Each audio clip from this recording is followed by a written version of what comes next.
deceive me when I tell you that you're staying the way it seems.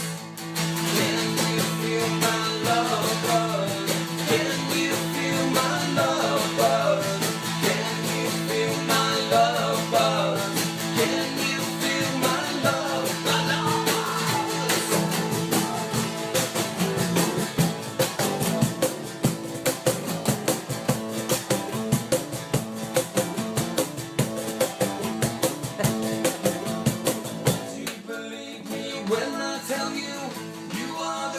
my heart. Please don't deceive me when I tell you that you're staying the way it seems. Can you feel my love buzz? Can you feel my love buzz? Can you feel my love buzz? Can you feel my love, my love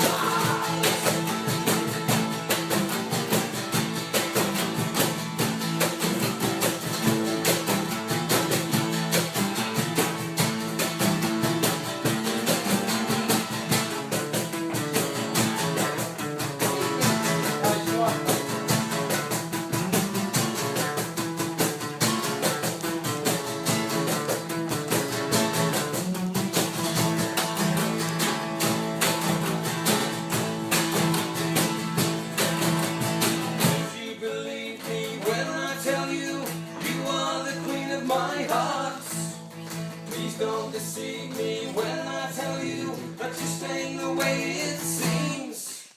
Can you feel my love buzz?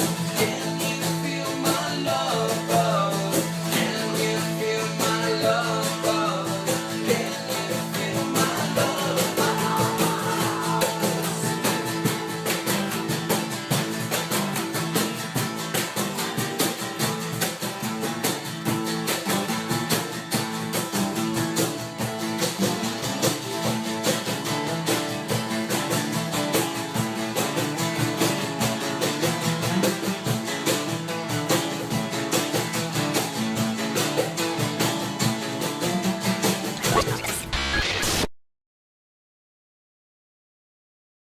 And just the fact that they're now saying that transgenderism is somehow healthcare and that we need to have our tax dollars go to supporting somebody mutilating their body. People today think this is somehow cool and that it's really awesome to go and get a gender change.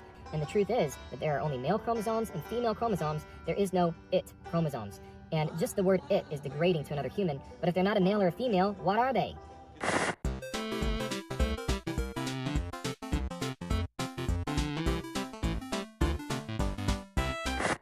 There it is, Beavis. When I look at that, I see fat stacks of cash. Yeah, it's gonna be cool. It's too high, butthead. Try knocking it down with this big fork thing. Okay. Ugh! That's what you're doing, asswipe. Yeah, sorry. Ow!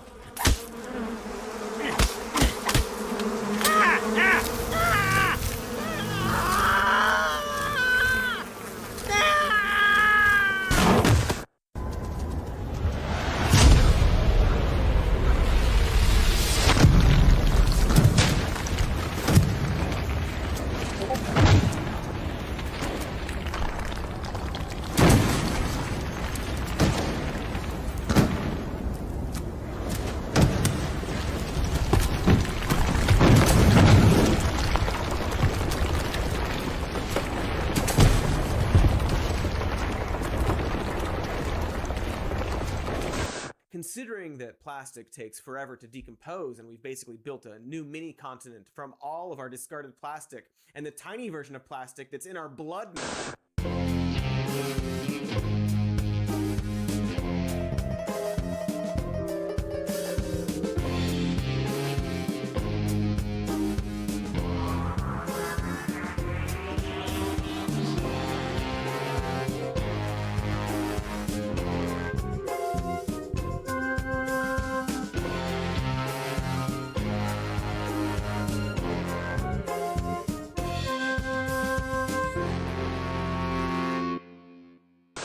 Wow, that blew my mind!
Excuse me, I'm coughing still from the weed that I'm smoking in between the show. Welcome, my beauties and bees, to another installment of Live from the Hive. This is the extra witchy episode, and I didn't choose it that way, you did. We'll get to that in just a minute, but I want to say good morning and to warn people that when you mess with the bug bot, sometimes you get the sting. So, you know, you exclamation point sting, you never know. You never know who it's going to sting, but if you type that in, you can get a sting, and you can swat him too. But yeah, see, it's backfiring all over the place. It doesn't always pick you, but it picked me this time. Now I'm swelling. Yeah, I'm super witchy this morning because the witchy episode got all my charms and necklaces and stuff. I do have actually some, like this one, I found while I was walking Samantha's dog in the sand trap. And a sea turtle is always like, well, I think as a little kid, I've always loved sea turtles. So it's a sea turtle with a red gemstone that matches my rings and stuff that I generally wear. I was like, sign from the universe, of course. You know, I don't... Here's the funny thing. I don't, like, believe, whatever that means, in supernatural stuff, but I do understand how to direct my pattern-seeking brain to make me okay. So if I can tell myself that this is a sign from the universe to make my day go better, make me feel like I'm on the right track or whatever, I will. You know, I don't... And no, there's no woo or anything like that. It's hacking your brain. There's a reason why religion works. There's a reason why superstition works. There's a reason why we have pareidolia. There's a reason why we have mythology. There's a reason why we attribute, you know, the appearance of this bird in the sky at this time to something that happened 3 towns away. It's just, there's a reason for it all because our brains are programmed pattern-seeking machines. So with that in mind, you can give it the pattern to seek. You can choose what pattern it seeks. And you can perform witchcraft on your brain, so to speak. You can put it under the magnifying glass. And, yeah. But, yeah, let's get into what we're covering today. Darth Gently. I don't know if I've seen you here before, but everybody's names are all jacked up now, so it's hard to say. Yeah, let's... Y'all want to look at the polls? It's called Open Placebo if you approach it knowing how it works. Yeah. I'm about natural until it's super. Yep. And yes, the rumors are true. I did get a tattoo, but it's healing right now. Do y'all want to see it? It's kind of icky looking right now. I'll show you when it comes in proper, but I can... Let me stand up and show you guys. Oh, you see it's all smushed right now, but I'll show you when it heals. I'm officially a tramp. Got my tramp stamp. Got my tramp stamp now. Well, welcome to the Hive. Yes, this is Live from the Hive. It's a show we do every Saturday morning. Every Saturday morning at 8:30 Mountain, 9:30 Central, 10:30 Eastern, 7:30 Pacific. So you come here every Saturday morning. There's always the same sort of group of people. I mean, the people rotate in and out, but there's always the same folks coming in here and hanging out. And we what we do is we start the show with a little segment called CrypticCorner. And where we talk about, you know, cryptids, ghosts, aliens, that kind of stuff. We sometimes look at a video or listen to the folklore about it. Sometimes we do both, which is what we're doing today. But and then we do a segment called Weekend Weird, where we talk about weird superstitions, conspiracies, and things like that. Sometimes there's a little bit of overlap between the two segments. Not a big deal, but it does happen. And then we wrap it up with a little segment I call Bree's Bestiary, where I just teach you all about an animal that I like. tell you all some of its folklore too, if it has any worth noting. But here's the thing: I don't always choose what we watch, right? A lot of times, I leave that up to you guys, because I run weekly polls for both the Cryptic Corner and the Week in Weird segments, right? And let my audience pick what topic we cover. So this week, for January 31st, that's today, we had some pretty cool options. We had the Yowie, that's like an Australian type hairy hominid, Bigfoot sort of critter. Then we had on the list globsters. Globsters didn't do too well this time around. Globsters are big hunks of flesh and fat and sometimes bones and teeth that wash up on shore that no one's quite sure what they belong to. So we'll talk about that. I shouldn't say no one's quite sure what they belong to. The people who discover it generally aren't, though. We got Amityville Reprise, always doing good in the polls, but never winning the polls. If you're an Amityville fan, or if you want to see me take down the Warrens again, because I already took them down a couple months back, click on that. And then the winner of this week's poll was the Owl Witch, La Lechuza, which is super creepy, and we're going to get into that later today. And that's why part of the reason why I'm dressed so witchy. Yeah. We're already on it. We're already doing the polls. Alarms set for doing things that I'm already doing annoy me. But if I didn't have it set, then I'd be like, oh man, what happened to my alarm when I went on rambling with my intro stuff for too long? So it's a catch-22. So that's what we're covering today is the Owl Witch and Cryptic Corner. But these things will reappear in the polls next week. Generally, I have them up by Sunday. Sometimes I even have them up by Saturday night. Almost always have them up by Monday, though. So come check out the polls. Cast your vote for what you want to cover, and we'll crack it open. Then we have the Week in Weird, and here were the options that we had available for that. The Bells of Tartaria. If you're not familiar with Tartaria, you got to know it's like one of my favorite overarching conspiracies. It has resets and mud floods. It's all kinds of crazy, and you will love diving into the history of these bells when we get to it. We also have mystical martial arts, because a lot of people mix their martial arts with spiritualism and tend to lean into some woo and think that you can flap blankets at people and knock them down and stuff like that. Steven Seagal style stuff. And then the new one on the poll was actually the, was it the Philadelphia Experiment? No, there's a new one on the poll. So the Philadelphia Experiment and the Hand of Glory tied for first at the final vote. But when I made my selection, because I need at least 24 hours to rewatch the video that I picked for it and everything. So this one, the Hand of Glory was ahead of this. The Philadelphia Experiment was behind, but there were only 24 votes too. So it's balanced out, but the Hand of Glory won back when the poll was still open. You'll just have to take my word for it. But the Philadelphia Experiment was, I don't know what to call it besides a mad science, mad military science, one of the earlier versions of it too, because I believe it was just after or towards the end of World War II to make a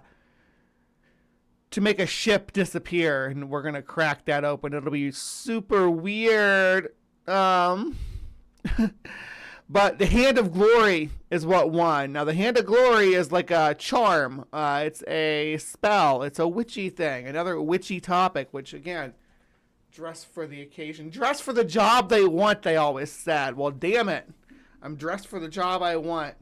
Freaking hire me to read your freaking oracles and cast bones.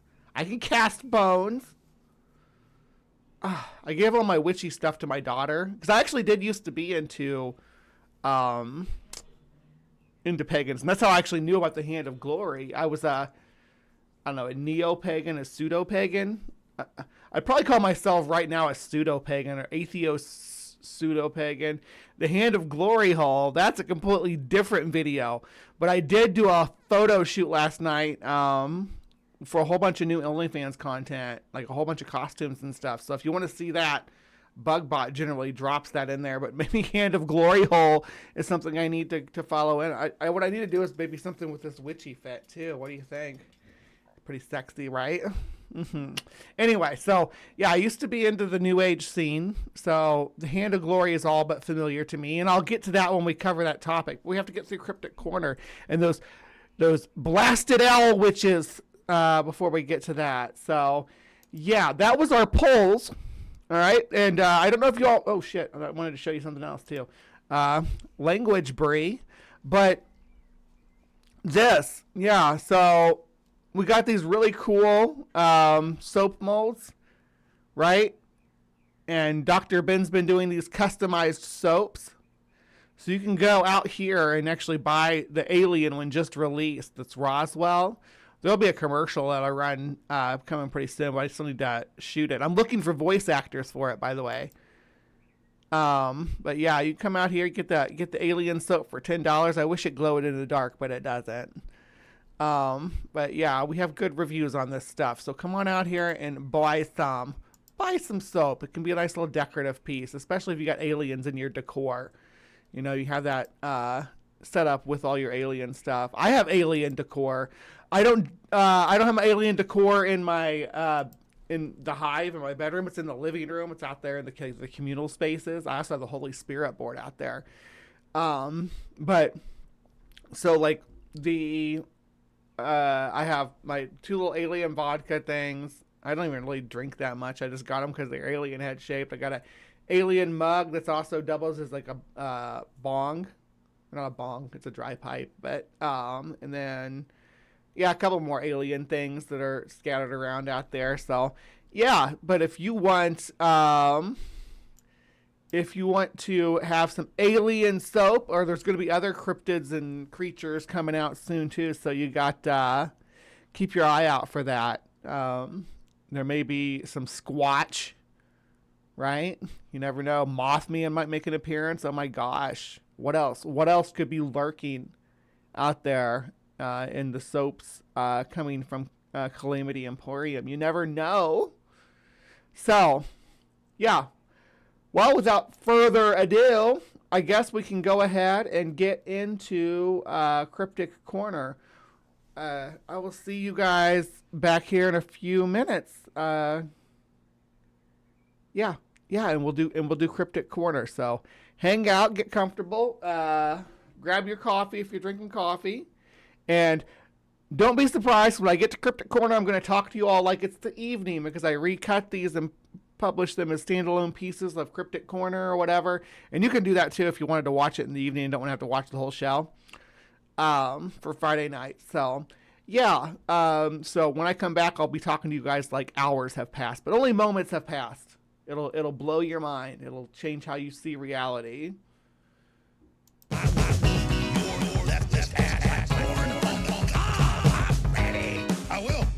will eat your ass. Your leftist ass like corn on the cob. I'm ready. I will eat you. I will eat your ass. My children aren't going hungry. I'll do it. I'll drink your blood. And I'm starting to think about having to eat my neighbors. You think I like size it up? I'm gonna haul him up back chain. Chop his ass up, size it up. I'm gonna haul him up back chain. Chop, chop, chop, chop. I will eat your leftist ass like corn on the cob. I'm ready. I will eat your ass. I will eat your leftist ass like corn on the cob. I'm ready. I will eat you. I will eat your ass. I'll barbecue your ass flat. I will cook your ass up so fast, and I'll tell them, "Oh, I killed a cow out back, baby." You think Christ would eat somebody? He would never do that. I will. I'm ready to hang them up, gut them and skin them and chop them up. You know what? I'm ready. I will eat your leftist ass like corn on the cob. I'm ready. I will eat your ass. I will eat your leftist ass like corn on the cob. I'm ready. I will eat you. I will eat your ass.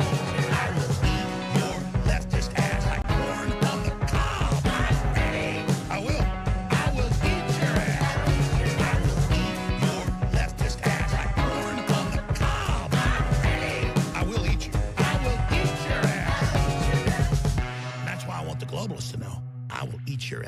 first. I swear to God, if it's the last thing I do, I'm going to get my hands around your throat.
All right. Hello, hello, my beauties and bees, and welcome to another installment of Cryptic Corner, where we explore the unexplained, the supernatural, the paranormal and hidden, the mysterious, the alien, the accursed, and the forbidden. I'm your host, Miss Bumblebee. All right. Hello, hello. And tonight we are diving down another cryptid pipeline. I have asked my polls. I have run the polls with my hive, and they have said, we want La Lechuza. Y'all love Mexican folklore. Y'all love Latin American folklore, and I love it. Just recently we did, I'm going to say the name wrong probably, but the Duende, which is like the Argentina gnome, right? We have our Argentina gnome out here. Love you, AJ.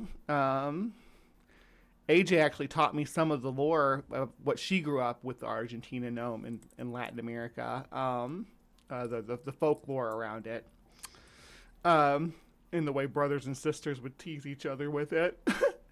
And we've done La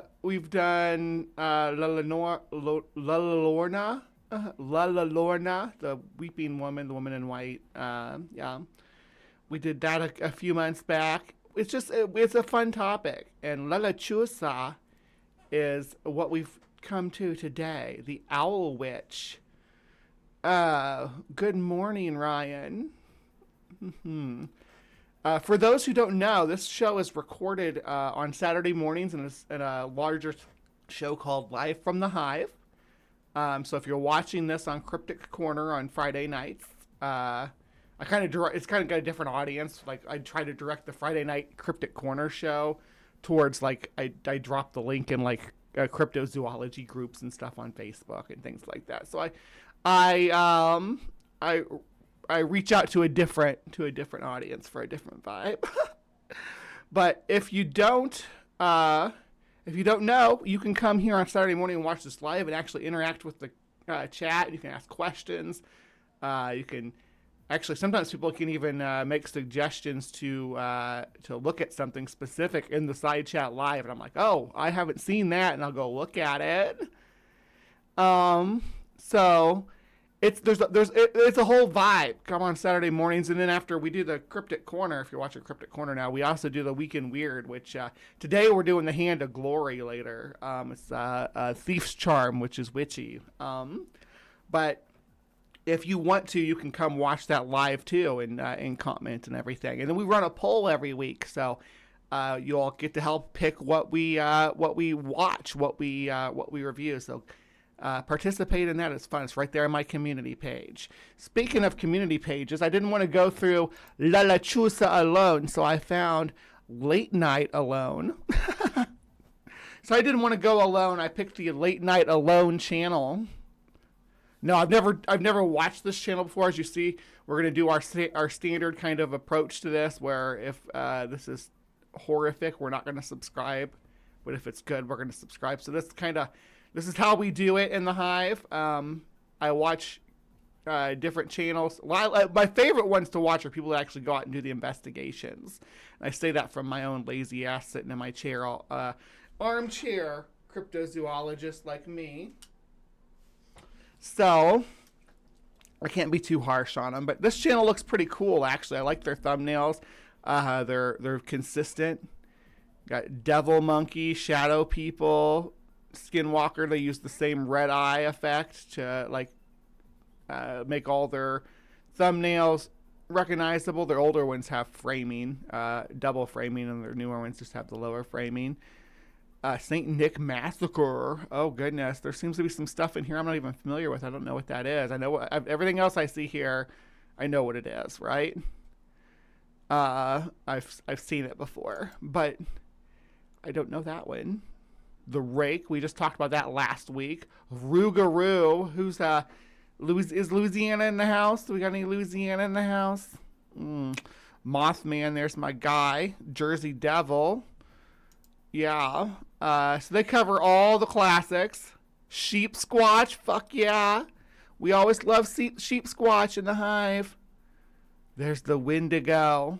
The Folk Monster shows the hover over. It got Boggy Creek right there. Me and Captive Desk Dave did a review of Boggy Creek. When was that? Has that been? It's been over a year ago because it was before we did the 90 Years of Nessie stream with Robert and Nikki and Thomas from Wild World. It was before that, but anyhow, I digress because Ember taught me the art of digression. Thank you, Ember. Ember's my sensei in digression. Thank you, love. All right. So anyway, they cover, obviously it's right up their alley. They cover Lechuza here. So got a nice Lechuza video in their Cryptid 101 series. We got Pazuzu down here. Haunting, paranormal, cryptid. This sounds like our kind of channel, Hive. What do you guys think? Late Nights Alone, Cryptids 101, Lechuza. Pazuzu, who always comes through on my Ouija board. Yeah. Oh shit, I didn't even realize that. I'm glad I turned it over because it's got the incense holder instructions on here too. Woo!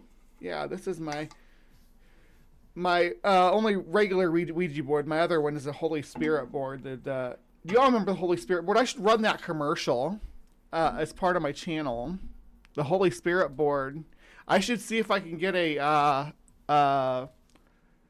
cooperation. Oh God, I gotta tell you guys about the North American Dogman Project thing that happened to me. It's so funny. Oh my gosh. If you want to hear it, let's see, there's 21 of you all watching. If you want to hear it, it can be kind of short. I told Ember about it already. She already saw it, but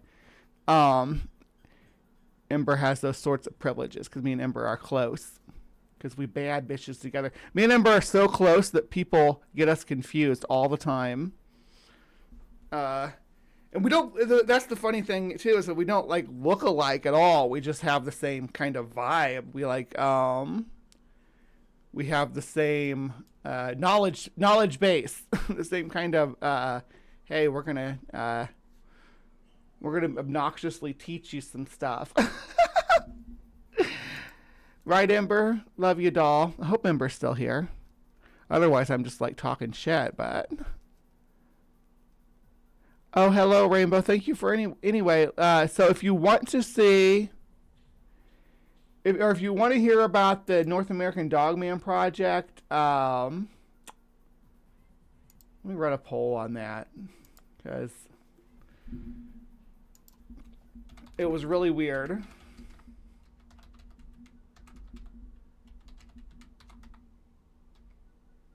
I don't know if I want to do it anymore. Because it got really weird.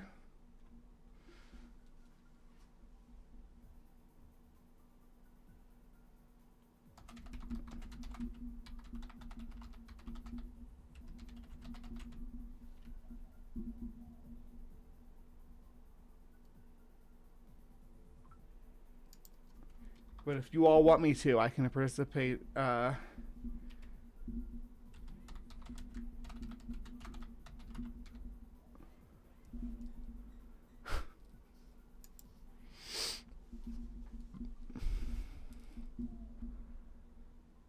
don't know what if I should play that or not. It'd probably be a violation of privacy laws in some states and some spaces, so I probably won't. But I did show it to Ember privately. It got really weird. Anyway, but we're not talking about Dogman today. We're talking about Lechuza. Even though they had a Dogman video right at the top, it gets Dogman on my brain. There's another Dogman, Beast of Bray Road. There's Dogman right there. So you understand why it's popping in my head. But we want to talk about our freaking Owl Witch. Give me some Owl Witch. Late Night Alone. Okay. Okay. Looks like it's going to be overwhelmingly yes, though.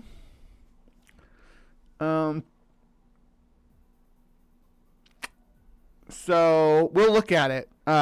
Here's what I'll do. I'll do like an in-between segment after Cryptic Corner, but before I do intermission for, it's got to be real brief. But yeah, I think I can squeeze it in. So don't let me forget. Okay, I'll go ahead and close the polls. It doesn't look like there's going to be any chance at all that y'all don't want to hear about it. You might change your tune after you hear about what happened, though. You may switch things up and be like, hey, I want to find out what direction this goes. But yeah, we will. All right, got some static.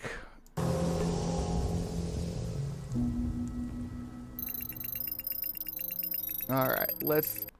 They do like tier zoo kind of stuff, power rankings and stuff. That's kind of cool. I thought about doing that like tier zoo does with ranking different cryptids, like having their like supernatural prowess and stuff. I need somebody to partner with to do that though. Like someone who's good with graphic design.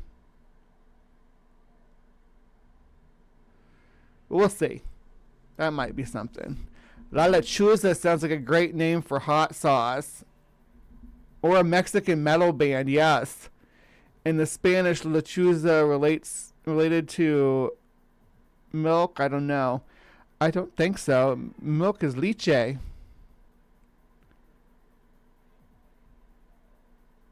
But yeah, Mexico and the U.S. This area where I'm at right now even... Yeah, it's a witch demon up to 7 foot tall. It can be 25 to 100 pounds. So like large bird size to absolutely oversized bird. 100-pound bird. So let's talk about the difference between birds and mammals for their weight. Like a golden eagle, right, is about the same size as a coyote. But that's size. That's how much space it takes up in the environment that it's in. That's not how much it weighs. Because a golden eagle only weighs like 18 pounds, I think at the most. That might even be kind of high. I don't know. Let me look it up. Owls don't get anywhere near this big though. So a golden eagle, the biggest. 15 pounds. So that's pretty close. 18 pounds. I'm sure there's been an 18-pound golden eagle at some point in time. Maybe not today, but the biggest owl is the Eurasian eagle owl, which can weigh up to 10 pounds. So even the heftiest of owls is not reaching the minimum for the Lechuza. But more importantly, there aren't very many birds of prey that reach that size either. What's the biggest eagle? How much do they weigh? I think they weigh about 30 pounds. Nope, the biggest eagle is 20 pounds. I was like 10 pounds off. I was off by a lot on that. I overestimated how much eagles weigh. How much did the Hast eagles weigh? I mean, that's the one I'm thinking of. Biggest eagle ever. There we go. Yeah, up to 40 pounds for the Hast eagle. So yeah, there were extinct birds of prey that got this big. Let's see, biggest owl ever.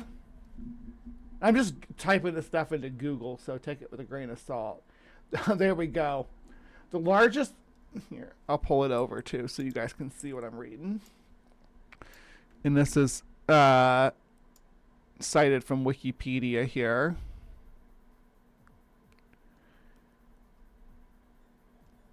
But yeah, 20 to 30 pounds.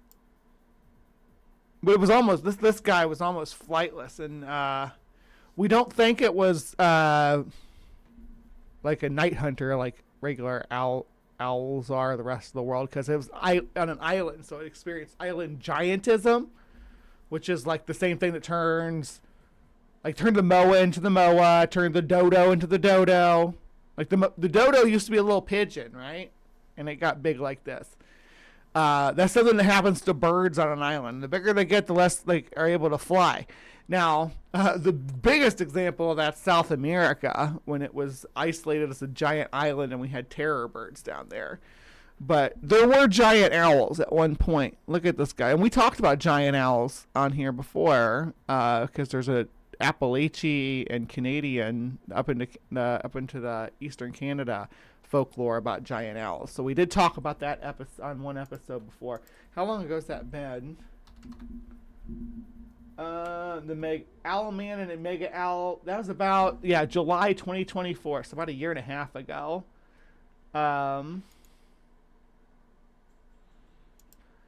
see, there we go. Here's the giant owl episode. But it crosses over with Lechuza a lot because, they're both big owls. As we see in Cryptids 101, that's a huge freaking owl. Like if you extrapolate and take into consideration the square cube law. Oh, there was something I wanted to say about golden eagles before I move on, which are really large birds that are about the size of a coyote. If you ever seen one in person, they're huge, and for a bird, they're absolutely massive, and they can make themselves look bigger even by puffing up, but the crazy thing about them is they only weigh like a third of what a coyote weighs, or a quarter of what a coyote weighs, but they punch up because a golden eagle can take a wolf, whereas coyotes get bodied by wolves. Theropods are epic animals. Theropods, you don't mess with a theropod.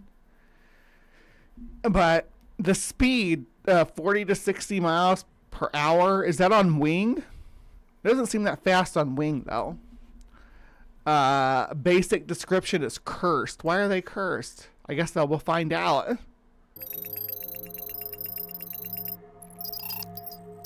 Haunting the southwest. There's more information here. Hold on. Let me catch up with Lechuza. Literally translates to feather milk. Not really. Oh, feather milk? Because is it because they have titties? Oh my gosh, I bet we're going to learn about that. It's because they have titties? That's awesome. Barred owls are pretty big. Yeah, we get huge owls. I think some vultures can be enormous, but I'm not sure how heavy they are. Yeah, vultures get pretty heavy. Condors get absolutely massive too.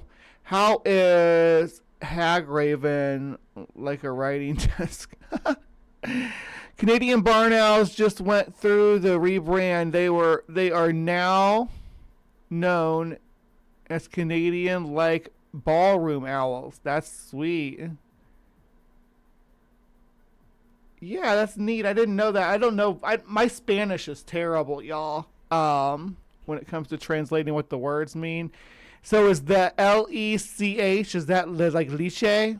The same like tres leche, the milk cake?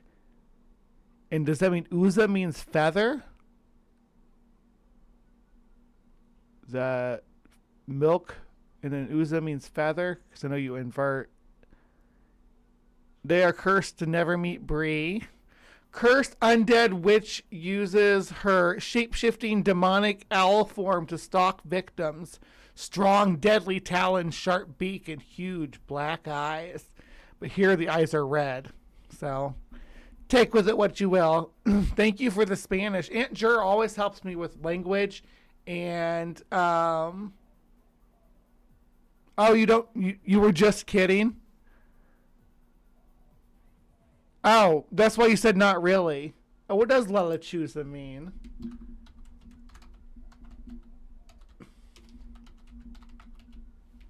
Translation just means the owl.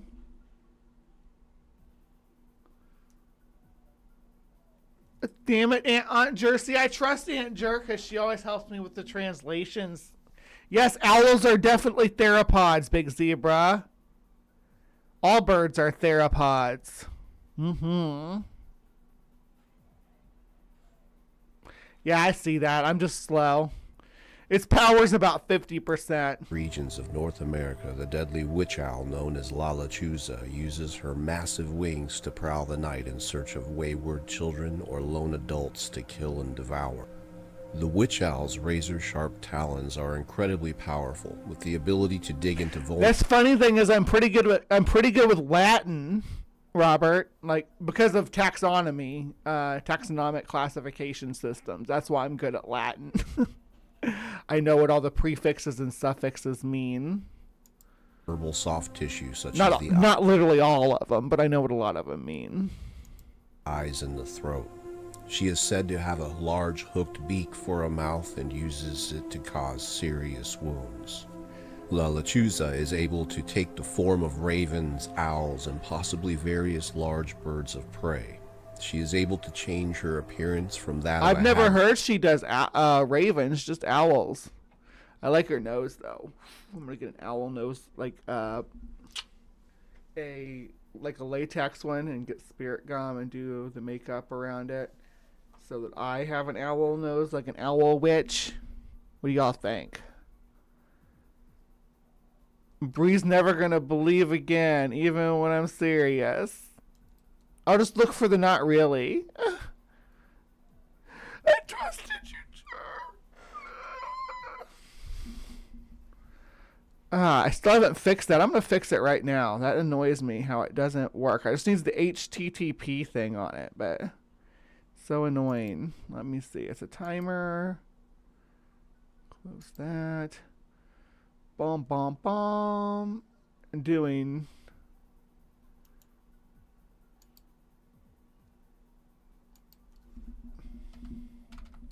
Because this is the best way to help me. Like for real, if you want to help the Hive out, the best thing you can do is because this goes directly to me, is the buy me coffee thing. Let me see. This takes just a second.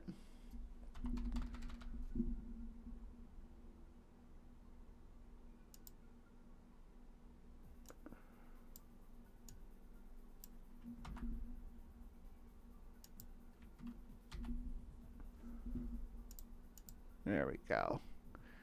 We'll try that. And it has a prompt too, which is...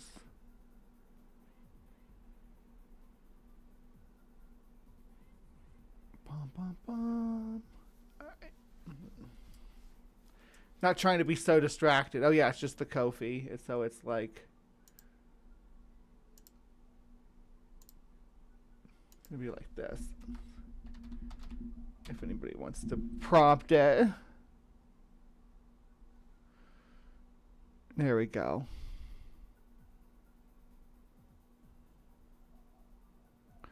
There we go.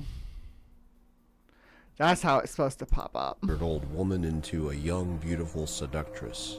Regardless of her head's appearance, her body is always that of a large bird that some reports claim to be 7 feet seriously tall. Though, seductress. Did I pull off and the possibly seductress? various large birds of prey. She is able to change her appearance from that of a haggard old woman into a young, beautiful seductress. Regardless of her head's appearance, her body is always that of a large bird that some reports claim to be I'm anything but young. But seductress? I think I can do a seductress. I'm seductive like that. I'm like, yum, you want some of this? Nummy, nummy.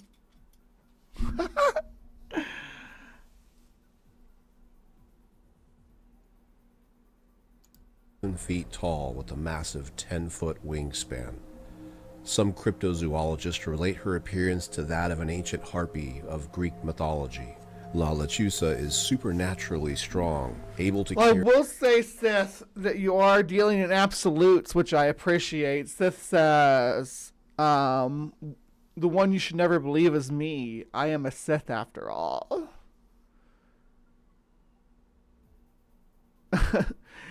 You know, Jura was depending on our AJ to catch that joke. This reminds me of of that character from Game of Thrones. carry off children and small adults to her lair.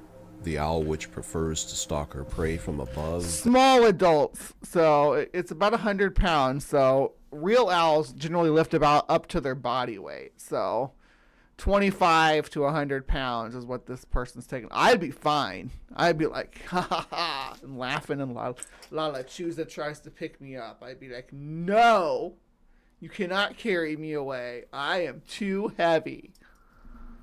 This is a long video, and nearby in an I'm feeling goofy this morning, if y'all can't tell. isolated area to begin mimicking the cries of a small child. Her goal is to draw out the curious victim into an ideal location to ambush them. Many believers Is it Link or is it Stephen King that we're drawing out? claim that to even hear the cries of Lechuza is a bad omen that will lead to illness and death within your family or household. Very few, if any, have ever gotten close enough to see her face to face, but The owl those that witch has have been described as demonic in appearance. claim that her face changes to that of some form of demonic owl animal just moments before her attack. You can see my face doing Lechuza's that, most right? unique ability may be that of controlling the weather, more specifically storms. It is said that witch owl attacks are most common during thunderstorms, which she herself has summoned. There's a fair amount of me confusion by the as to how to husk. stop Oh my. Lechuza from attacking. Some say she Morning, is baby. in fact immortal and immune to physical attacks altogether, even that of firearms. Some claim that she can be shot, but the tips of the bullets require that crosses be engraved into them.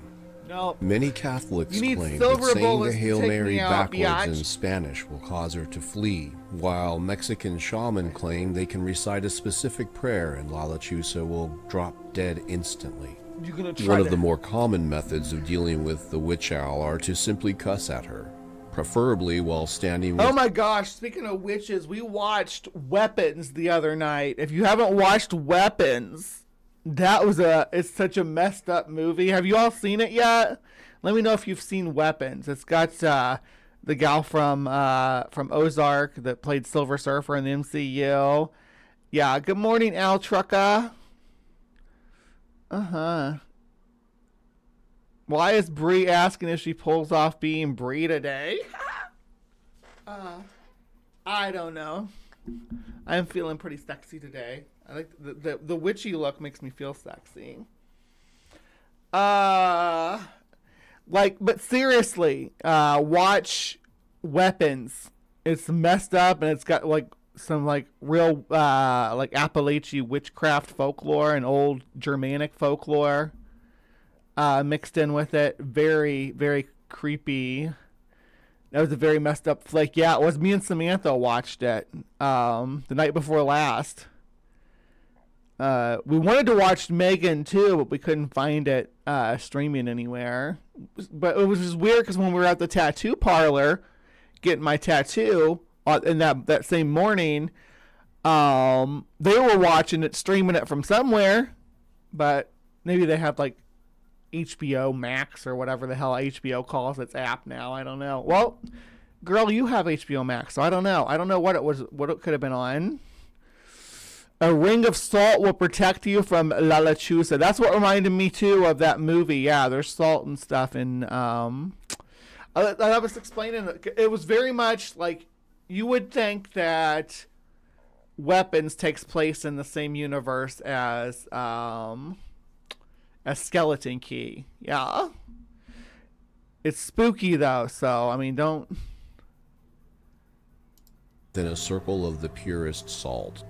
Those are cussing at her while standing inside a protective salt circle may defeat her. Not this bitch. I'll cuss right back at you. You start cussing at me. Netflix. Did we even look on Netflix, babe? claim to have killed La Lechuza have done so by merely shooting her with a shotgun. However, many argue in those instances it was merely a regular owl or other bird. Do not shoot an owl with a shotgun, even if you do think it's a witch. I will never forgive you if you do that. I will never, ever forgive you if you shoot an owl with a shotgun and you say you thought it was a witch. Like, no, I will be mad at you forever if that's something that you do. Of prey. Your coffee is restored? Yeah. Does it have Megan 1 too? Or the first one on it? Because we haven't seen the first one. When we were watching it at the tattoo parlor. I only caught bits and pieces of it because I was getting tattooed. Yeah. Getting my sexy tramp stamp. Also, don't shoot witches. Yeah, that's good advice too, because witches are just people. Witches are just normal humans, so don't shoot them. Don't shoot owls and don't shoot people. So definitely don't shoot owl people. Like, that seems pretty... That's the same like Bigfoot. I don't know if it's a human or an ape. Well, how about you don't shoot apes and you don't shoot humans, so don't shoot Bigfoot. Unless you're shooting him with your camera. And then try not to make it blurry and shaky, please. Cryptozoologists everywhere. Well, thank you. Coffee is restored. I'm about halfway through my first cup of coffee. I might have a second. I don't know. There's some mocha cups in there, too. I might just have one of those because I don't have to prepare it. And I might put it on when we do our next intermission. Original Megan appears to be on Peacock currently. Yeah, I was sitting there trying to find it. Like, she was in the kitchen cooking, and I was sitting there trying to find it on all the apps. And I didn't realize you have to put instead of an E, you have to put a 3. The word Lechuza generally refers to a witch that turns into an owl in the Mexican and Mexican-American folklores. The classic folklore of La Lechuza legend tells of a vengeful woman believed to have exchanged her soul for the ability to transform into an enormous barn owl. Having risen from the grave... Hey, whoever you make that deal with, I'm willing to do that. Great spirits of the desert. Or of ancient indigenous magic or something. Let me know if you're still doing these deals where you can turn into an owl monster and shed my mortal coil and just go live as a monster in the wilderness that preys on frickin' shitty men too. Dream come true. There's no downside to this deal. I don't have to deal with this stupid soul that I don't want.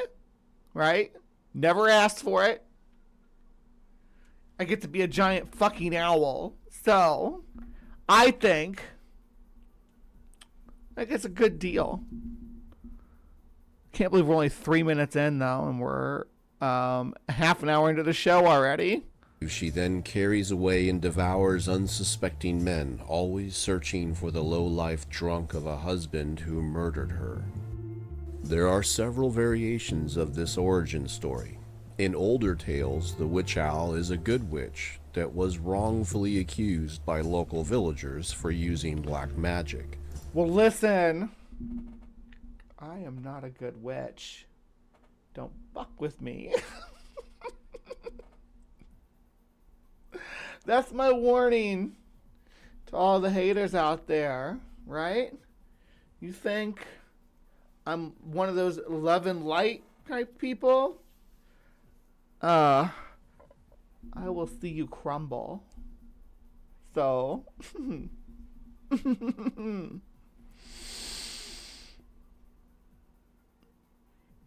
my problem is I already gave my soul to hell. Aw.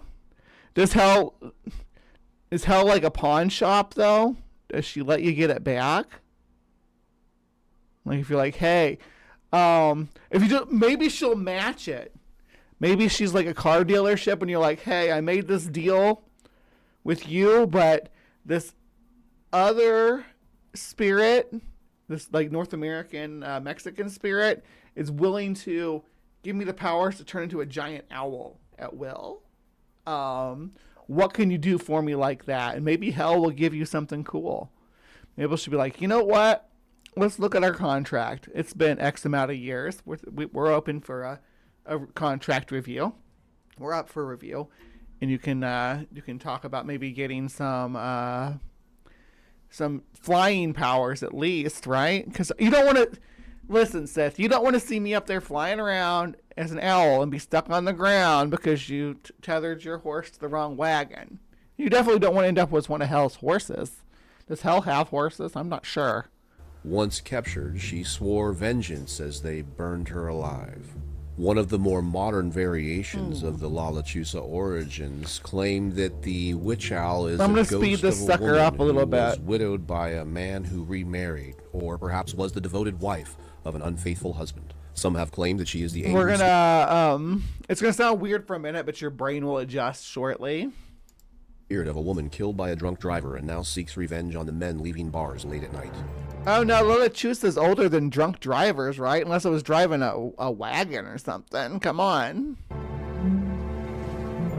Oh no, John Hudson sold his soul for rock and roll. I tried. I waited with my acoustic guitar at so many crossroads for the Mr. Black or whatever to show up, tune it up for me and give me Robert Johnson's deal.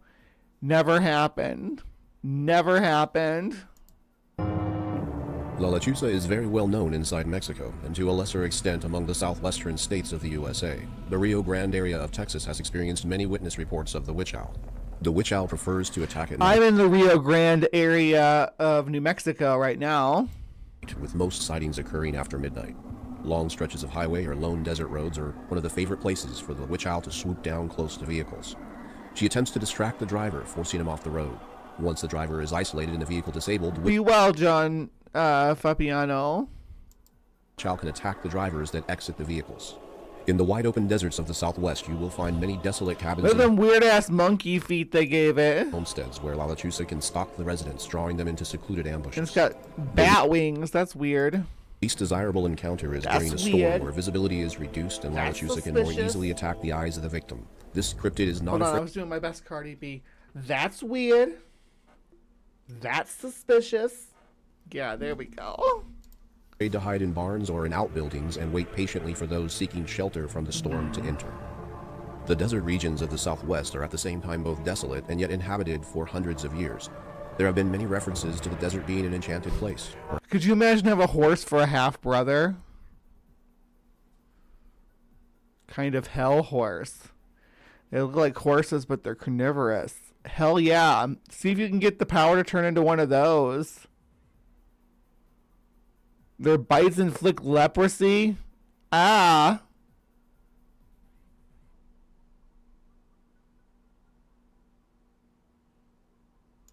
Perhaps it's just the natural beauty that people feel is so enchanted. It could be a reference to the creatures themselves, however.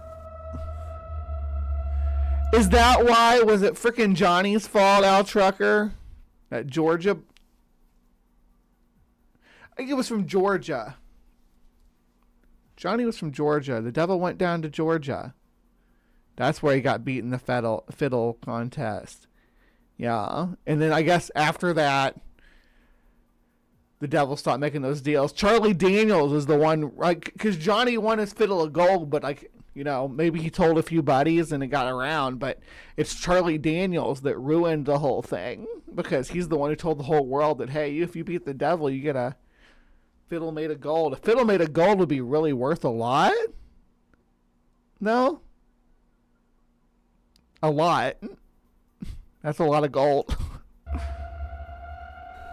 The flora and the fauna of the Southwest, as well as the cultural history of the Ooh, region. I love this Chaco Canyon. I think this is. I want to live here. Can we live here? Can we make our own? Let's make our own like this. You guys want to start up like a canyon wall village? I don't know how we'll do the Wi-Fi. We can put utilities in. Are well documented. Over the years, researchers have found numerous strange scientific discoveries and locations throughout the desert wilderness.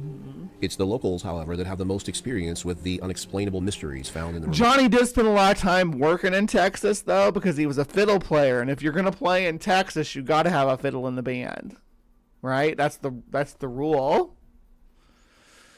But the devil cannot go to Texas, though, at all. He's not allowed there because God blessed Texas with his own hand, and he sent down angels from the promised land. wilderness of the region. Although there is no scientific research into Lechuza, there are tremendous amounts of information regarding the owls that roam the deserts. For example, the great horned owl can close its feet with 500 pounds per square inch of pressure. Look at those! Look at those claws. Hold on. Example, the great horned owl can close its feet with 500 pounds per square. Look at those feet. You don't want to get grappled by those. Did a goddess just subscribe to me? Yeah, I just noticed that. I had this stream's not. I haven't got any gift memberships this stream. That's new. But a goddess is now a cryptic creeper. I need to retitle my stuff too, because the channel's kind of evolved. You know, a village in a cliff would be invisible on satellites. Could be very useful. I think do any of you all know how to do sustenance farming in the desert? If it was the right shape and hollowed out with the right kind of string, or an electric fiddle of gold, yeah. Inch of pressure. The average human exerts a maximum of between 80 to 150. And we talk about that on our Week in Weird a lot. Is like we talk about the 27 Club, and we talk about cursed guitars and stuff like that too. So if you like that stuff, stick around. We do a lot of that here too. Pounds per square inch. Essentially, the great horned owl's grip could, in theory, crush a typical grip strength measurement device. Despite this tremendous grip strength, an owl can only lift around its own body weight, approximately 2 to 3 pounds. Owls will dive at cats and dogs, and even people if they have a nest in the area. Sometimes this is misconstrued as an attack or hunting attempt. Owls do not build their own nests because they lay eggs earlier in the year than most other species. They use old... We're going to talk about some owl ecology. Yeah, owls don't build their own nests. They need a lot of species of owls need old growth forests though, because they need like dead trees to nest inside. He's going to claim that they use specific other birds' nests, but generally they like hollows like this. You know hydromancy. I'm the one who taught you hydromancy. We did it like last week. Y'all know we learned hydromancy. We know pyromancy and hydromancy. We're gonna be like the Bender class in the after the apocalypse. We'll live in our cliffside dwellings and we'll do hydromancy. But Amber, you got to remember that scene. Once you listen, you got to remember that scene from The Incredibles, the cartoon, or the CGI animated feature, where Mr. Incredible and his friend, Frozone, who has the power to draw moisture from the air and freeze it, could not draw moisture from the air when there was no moisture in the air. And we are going to be in the desert. We're going to be out in the middle of the desert. So I guess we'll have to build some kind of reservoir. I think we could probably farm tilapia out here too. We find the right canyon, we can dig some tilapia ponds. I like fish. Why are we talking about chest hair? Old growth forest. Derp derp. I forgot commas and my sentences sound askew. What did you say, John Hudson? What kind of trouble? Dim are the rules. I don't know which comment you forgot to put it in. If you do a show today, it will likely be. If I do a show today, it'll likely be topless to raise money. I can no longer do shows topless. I think there are some way, if they're still publicly available, I probably unlisted them. But there's some old videos where I'm not wearing a shirt.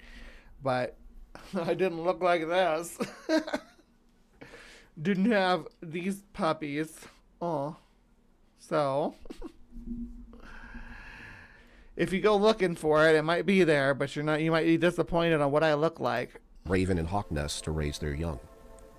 Barn owls have the best hearing of any animal researched to date. They can catch a live mouse in a completely dark room using audio positioning and a target's heartbeat. I love that. Like most other owls, barn owls in fact have asymmetrical positioning of their ears on their head. In other words, one ear is higher than the other. This allows the owl to triangulate the sound and catch prey. Wait a minute. So if I make this deal with the owl spirit to turn into the owl, do I have to have asymmetrical ears?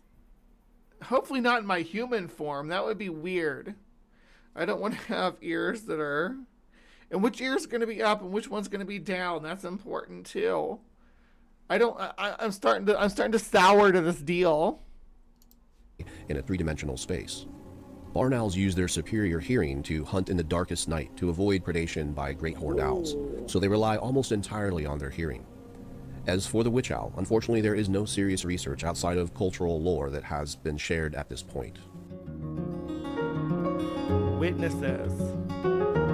Alright, is this we're about to jump into? There's quite a large number of La Lechuza encounters. In one instance, Servando Reyes grew up on a ranch in Mexico. At the age of 15, he'd regularly see large white owls peacefully circling the skies above the ranch. He'd grown accustomed to their presence and paid them little mind. One night, however, one of those owls swooped down out of the sky and began clawing at his face. His dog attacked the owl, allowing him to flee towards safety. Once he was clear, the dog followed, and the two ran for the ranch house, with the owl tearing at their backs. Once inside, they locked the doors. The owl lingered around the doors and windows for a while before finally... Sounds like it had a nest. ...flying off. Reyes was confident that he had escaped the owl's wrath. When he turned to his dog, he noticed he was unusually quiet and still. He called the dog to come eat, but it remained still as a statue. Soon he realized the dog in fact had died, despite having sustained barely more than a few scratches in the attack, nothing life-threatening. It was in that moment that Reyes understood he'd been visited by La Lechuza. Had his dog not intervened, he too might have been killed. No, I don't think that that's what that means at all. I think that that means that the owl probably punctured something with this grip that you just mentioned was like 600 pounds or whatever. By the witch owl. Just because you can't see anything besides scratches doesn't mean there's not a rib crushed into his lungs or whatever. Oh shit. La Lechuza, part owl, part woman, all monster. The ancient Mayans believed that once the sun went down, the realm of death arrived, and the owls Why did the narrator change all of a sudden? That's weird. Gods of the damned. In myths around the world, owls are perceived as heralds of doom, baby stalkers. But there was no herald of Galactus owl. Killers. The Lechuza is really pervasive in the Southwest, and it's moving. Oh, okay. So this is from Destination America, and they've got it all still framed because of copyright, but it's going to be the audio. States. The idea behind the Lechuza is that it drains you physically, and it does this through fear and torment. And if you want to be drained physically, yeah. You gotta do this when I say that. Yeah. If you want to be drained physically. A shape-shifting witch known as La Lechuza, the owl. It's sent to cause terror and eventually have a person die of fear. That's the purpose of this thing, is to scare. See, that's what I want to be able to do. Just turn into a giant owl and scare people.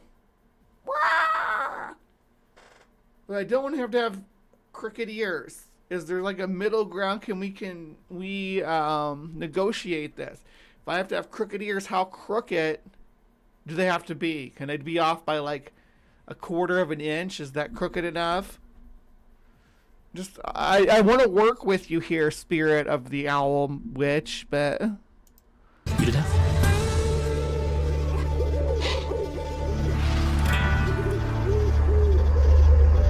The origins of the legend supposedly start with an old medicine woman, one that strayed from healing to black magic. After newborn babies went missing, villagers arrived at her door.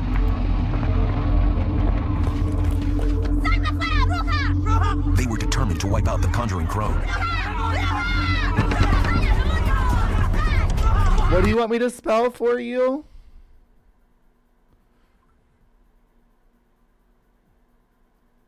What do you want me to spell? But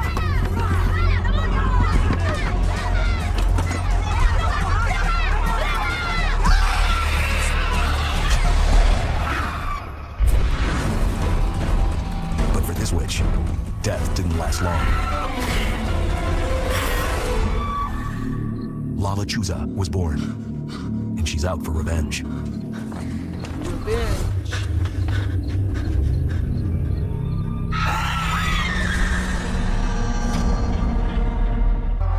Reports of Lechuza continue to surface across. Birds kind of reverse the whole dynamic of hands and feet. Like, we use our hands to like manipulate stuff. They use their feet to manipulate stuff, and their arms turn into freaking wings. Birds just in general. So you gotta kind of invert that. Like, when you think about stuff you do with your hands, if you are a bird, you do that with your feet. So like, if you shapeshift into a Lechuza, into an owl, are you going to, are my arms, I'd rather my arms become the talons and then my legs become the wings, but I guess that's not the way it's going to work. So I'm going to have to learn to do stuff with my feet. But I am actually pretty good with my feet. I used to be able to light a lighter with my feet. I don't think I can do it anymore. Probably not a good idea to put my feet up on camera anyway. I'll practice at it, and then maybe sometime when we are goofing off, I can do it. Southwest. Recently, in Austin, Texas, two teenagers went looking for fun.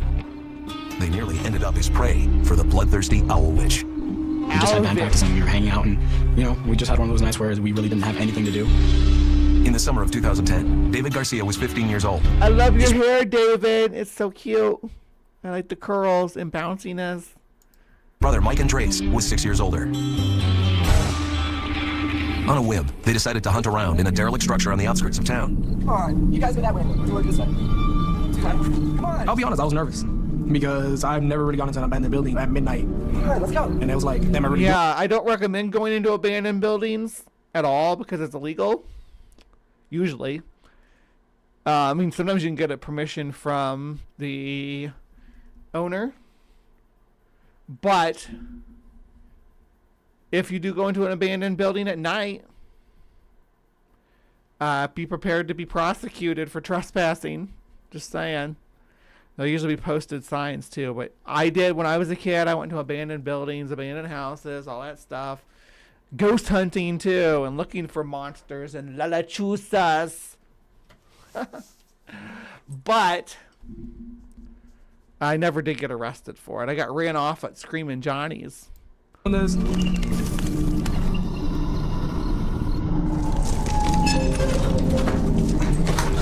they entered the building, the air suddenly went cold. Brr. It was that eerie kind of cold where you get a chill up your spine, and you're just kind of like, I shouldn't be here. This is so cool. So we walked Always around. like sensations, right? It's like I felt a negative energy. I felt a cold spot. I felt a presence. I felt like I was being watched. It's always feelings, and these are things you can prime your brain to do through exposure to different priming elements, like watching a scary movie, reading scary folklore, having a tour guide tell you creepy things about the building you're about to walk through. before you get in there. And the next thing you know, you're seeing someone in like a Victorian dress walking down the stairs in the back, and you think you've seen a ghost, but you've just seen somebody who works there. And we could hear, like, knockling and noises here and there, things falling. We thought, it was just an abandoned building. Maybe nobody took care of it and it was falling apart. Did you hear that? But then the noises turned into voices. I just hear, like, there's someone behind me, like, Mike. Was that you? What are you trying to do? Freak me out? Dude, it wasn't me. It was more of a softer, younger woman's voice. I think it came from down there. Let's go check it out. I was scared. That's what we were like. Who was in here with us? Despite their fear, daredevil courage led the brothers on.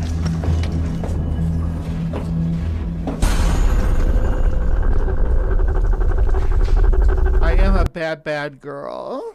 I'm an owl witch. Can you see me? Owl witch. Flapping my big owl wings.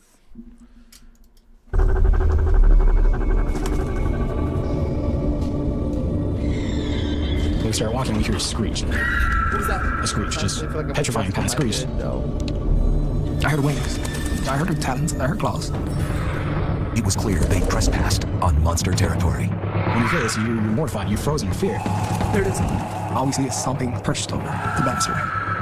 Mike's yelling, oh my god, bad things are gonna happen if we stay here. We're gonna die. Tonight's the night we're gonna die. I literally thought it was Just an owl, dude. Calm down. Just y'all saw an owl in an abandoned building. Maybe it was one of those naked little barn owls. Have you ever seen a baby barn owl when they're naked and creepy and look like little aliens? get us and rip us apart. Mike and David were running for their lives, while Lechuza close behind.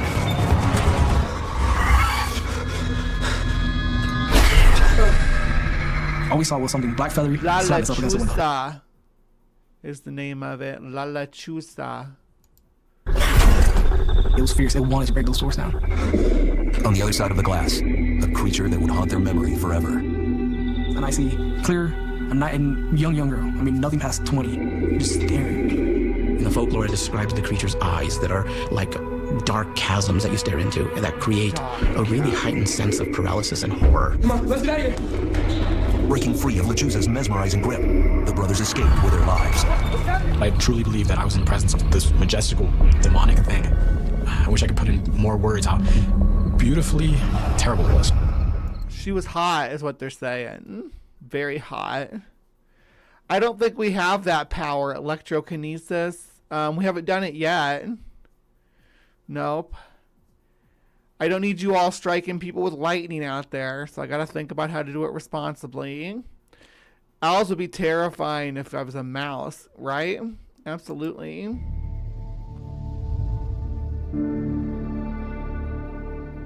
Opinions. There has been some increased interest in La Lechuza lately due to the recent discussions circling around La Llorona. People have renewed their interest in the cryptids and legends of... Nora. It's La Llorona. Yeah, like I said, my Spanish is blah. But I try. the Southwest, most likely during Google or YouTube search recommendations during a La Llorona legend inquiry. Some of you may have even stumbled across the very disturbing dark side of the La Lechuza stories. Unfortunately, local farmers and superstitious residents of the region have been capturing owls and either killing them outright or torturing them with fire and some do not capture and kill owls. Bizarre way of interrogation. In several videos that I would strongly discourage you from searching for, farmers claim to be interrogating a captured witch owl in a cage trap. At one horrific point, they light the poor owl on fire, thinking that they are somehow torturing La Lechuza. The owl fortunately survived and was cared for by veterinarians. The local outcry regarding the tragic video was massive, with Spanish and English-speaking news media denouncing such activity as barbaric and ignorant. Which brings me to a rare statement of opinion. I would hate to think that any— Do not shoot owls. Do not burn owls. Stop it. Get some help. Stop it. Yeah. Just stop. Stop. animal or human could or would be hurt in some misguided attempt to identify a cryptid of any kind. There are many animals in various states of ill health or disease that could easily be misidentified as a monster or perhaps evil entity. Bears with mange, wolves with rabies, or some abnormally large animal could easily be killed or injured in a hasty late-night decision or chance encounter. We've frequently mentioned in these videos that misidentification is always a possible option for many witness accounts of supernatural activity or paranormal encounters. This statement of opinion is not trying to say that all cryptid encounters are misidentified known animals, but it does beg the question, are you certain that your actions are rational and sensible in the heat of a suspected paranormal or supernatural incident? No, if you think you're having a paranormal incident, you should first assume that that something in your brain is being irrational. That's the best thing to do, especially if you're scared and you think something supernatural is happening. I'll tell you right now, just clear everything up. Like, no one has ever been confirmed to have been killed by a ghost, like ever, or an owl witch. No one has ever. No, that's never been a confirmed death from anybody. No cops, no coroner has ever been like, yeah, killed by owl witch on the death certificate. So, jumping to that conclusion and getting scared because of that is probably a bad idea. Probably irresponsible. Ryan, did you watch Erica Quirk? Did you watch her? She's so funny. Anyway, sorry to end this on a somewhat somber note, but I felt something needed to be said in lieu of the tragic event mentioned. What are your thoughts? Do you think Lechuza is real, or is it some antiquated attempt to keep kids in at night and drunk men off the roads? Do you know anybody that has encountered Lechuza, or perhaps had a close encounter with a huge angry owl? Thanks for watching. See you in the next video. Before we move on, I had some Lechuza videos. They're only really short ones to go through, but we'll finish up the segment with these, okay? All right, this first one, it's in Spanish. I don't know what it says. La Lechuza vela en la iglesia con el coro. I don't know what that means. Looks like an owl. Al cielo queremos ir y todos reunidos en la mesa, es Cristo el que va a servir. Estamos de fiesta con Jesús, al cielo queremos ir y todos reunidos en la mesa, es Cristo el que va a servir. Estamos de fiesta con Jesús.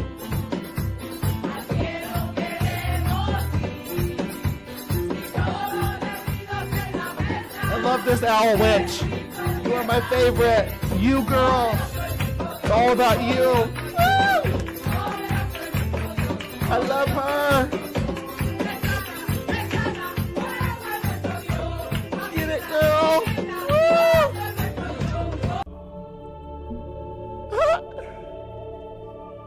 Oh my gosh, that was wonderful. Thank you so much for that, internet. What do we got here? 24. The Blue Julu. Venir a visitar a mi abuela, me acerqué y vi a esta ave que estaba debajo de unas What did de Tave unos do? palos y me acerqué, lo atrapé y lo mantuve enjaulado y busqué información en la computadora sobre internet. Es una ave australiano, se alimenta de carne y al tenerlo lo estuve alimentando y a sujetarlo he visto que tiene un ala lastimada y solicito que si se puedan acercar a la protección de animal para venir a buscarlo, para que le den un mejor cuidado. I know Luigi's cute and all, but can we look at the owl, please? Ya que esta ave necesita un There it tratamiento. is. Hello, cutie pie. Obviamente que no es normal este tipo de aves en este lugar. No, en este It's lugar a no, witch. porque es muy raro que se esté esta Are you ave the en witch? esta zona. What's this video called? Just Obviamente Lechuza? esperando la posibilidad de que se acerque alguien que sepa del tema, ¿no? Que sepa el tema para que le den mejor cuidado y I love que lo him. puedan alimentar. Ah, scream about it. ¿Dónde lo pueden venir a buscar? En Formosa, What a cutie pie. en Francisco Romero, al Bruja. 1465, cerca del jardín yeah, de there's no infantes J de sound. Grunwald So Bruja para que se is acerquen y witch, puedan yes. llevar al ave a un mejor And Brujo is a lugar male para que witch, lo yeah. puedan cuidar. Or Mientras tanto, vos le estás dando medicine alimento. man. Mientras tanto lo estoy alimentando hasta que se pueda acercar ayuda especial para el ave. ¿Dio cierto miedo cuando lo viste? Sí, al intentar sujetarlo sí quiso intentar morderme, pero lo tuve que agarrar con unos guantes. I love the owl. Alright, what else we got? I think the rest of them are like less than a minute. Alright. La Lechuza, a demonic familiar manifest on a ring cam. Where? It just looks like somebody walked up to it.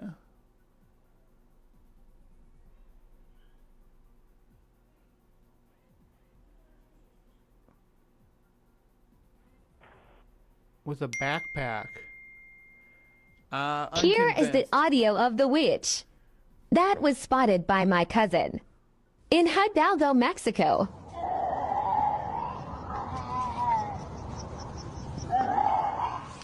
That sounds like a cat. La Lechuza looking for children to snatch. Anyone that knows me knows that I'm not the biggest believer in urban legends or cryptids, but I will admit this footage is pretty strange. This clip that I was tagged in shows a building with spires, and in between, perched on top, is this large object or creature. The person then stops recording, starts up again, and we can see that the creature has left, and the person filming this claims that it was La Lechuza. For those that don't know, why La are we Lechuza, saying those are the creature buildings has when they left, look and like trees to me? These do not look like large buildings, spires to me. They look like coniferous trees, bro. I'm not sure. The person filming this claims that it was La Lechuza. For those that don't know, La Lechuza is an urban legend or cryptid that originates from Mexico, and essentially it's a witch who has the body of an owl and the head of a woman. The story generally goes that La Lechuza used to be a woman that lived in a house outside of town by herself. One day a child went missing and they accused her of being a witch, so to get revenge, she made a deal with the devil and actually turned herself into a witch. Some versions of the story say that she now flies around looking for children to snatch up, but honestly I think this is more of a cautionary tale, so kids aren't roaming around at night. Yeah. I mean, yes. That's correct. I think that's it. Yeah. All right. So, La Lechuza. What do you guys think? What do you guys think of the good old owl witch? Is it real? Is it fantasy? Is it an actual monster? You tell me. And leave your comments down below, because I want to know how you feel about this creature. Please remember to be kind, take care, and we'll see you next time. All right, live from the Hive, people. I don't want you to go anywhere. Please don't leave, because there's more show to come, right? And also, I wanted to tell you guys about the Dogman thing, because you did vote overwhelmingly to hear about it. So, I'm in a lot of cryptozoology groups, right?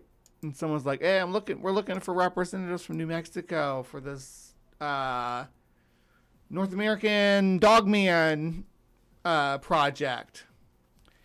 And I'm like, "Cool, yeah, I'm in New Mexico," is what I said. You know, just let them know where I'm at.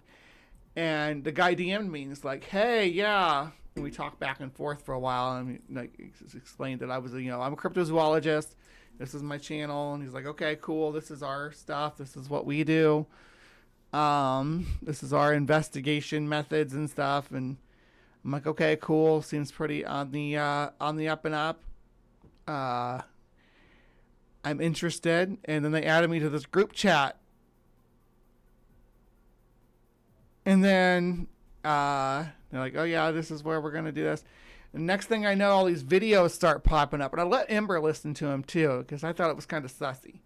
Okay, so like, I joined the group, and then dude makes a video and posts it on there, and he's like, "I talked to my higher ups about having trans people and stuff on the team, and they're like, keep it to yourself and don't talk about it. So you can identify as whatever you want, And he's saying this to like a whole chat full of people. And I just got there. So you can call yourself and go by whatever you want, but we don't want to hear your politics and blah, blah, blah, yada, yada, yada, yada. But we don't want any bullying either, so nobody bully the trans person. And they're posting like videos. How many videos was it, Ember? There was like 3 or 4 videos addressing this. How they were going to handle me being part of the group because they're all like conservative people. Which a lot of cryptozoologist people are, because there's like a crossover between between the cryptozoology community and the young Earth creationist community. But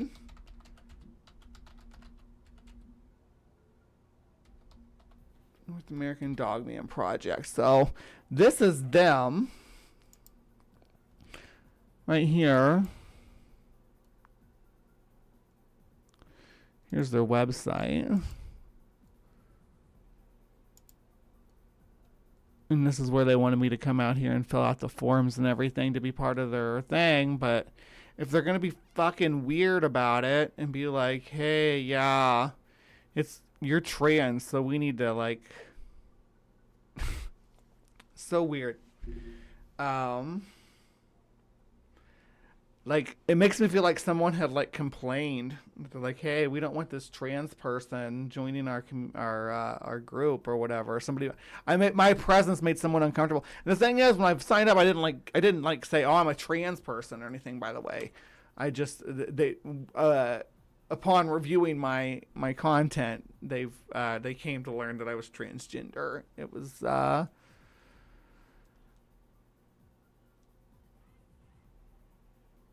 yeah, it wasn't that they tried to be neutral about it. It was that they made it super weird, like uncomfortable. Uncomfortable for me anyway. I'm like, why you putting me under a spotlight and saying, you see this person, they're different and you shouldn't bully them. They're not gonna try to push their whatever ideas on you, but don't bully them. So, I don't know, like, if they're saying, hey, because these people here are conservative or whatever, and they believe that genders assigned at birth, they're going to be allowed to misgender you. I don't know. I said it was not a problem on my end. I'm not going to bully anybody or bring freaking politics and shit into it. I should have worn a hat. Like a witch's hat? I don't think I have a good witch's hat. I need one. You want to buy me one? But this is their website. And this is their YouTube channel. They're still making videos right now. Like, they did this, 6 years ago. It's been a long time since they've done anything. They need to hire me to run their YouTube channel, I think. I think I could do that. I watched that. But they want us to do like investigations locally and stuff. I don't know. It seems like it could be fun, but not if they're gonna be weird. I don't like weird. Anyway, I'm ambling through this a little faster than I should, or a little slower than I should. So I'm gonna take intermission now, right? And then when I come back. When I return, we are going to be talking about the Hand of Glory. You're just in time, Hell's Bells. Love you, baby.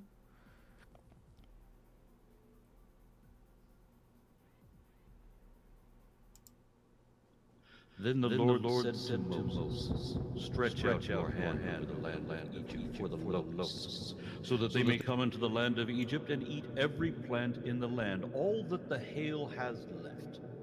So Moses stretched out his staff over the land of Egypt, and the Lord brought up an east wind upon the land all that day and all that night.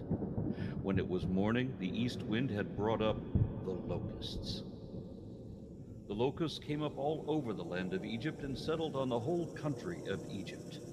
Such a dense swarm of locusts as had never been seen before, nor ever will be seen again. They covered the face of the whole land, so that the land was darkened And they ate all the plants in the land, and all the fruit of the trees that the hail had left. Not a green thing remained, neither tree nor plant of the field throughout the whole land of Egypt. Then Pharaoh hastily called upon Moses and Aaron and said, I have sinned against the Lord your God and against you. Now, therefore, forgive my sin, please, only this once, and plead with the Lord your God only to remove this death from me. So he went out from Pharaoh and pleaded with the Lord, and the Lord turned the wind into a very strong west wind, which lifted the rocks and drove them into the Red Sea. Not a single locust was left in the country of Egypt.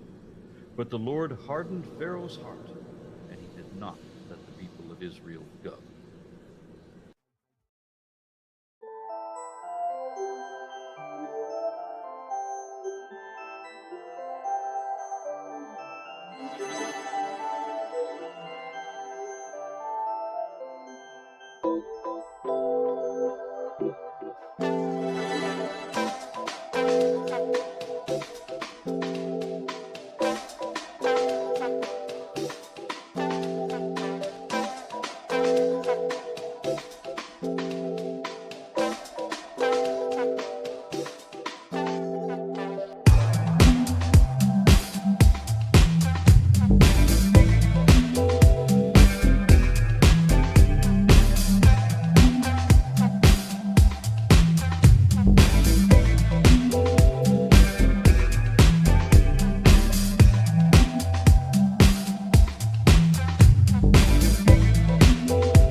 All right. Hello, hello, my beauties and bees.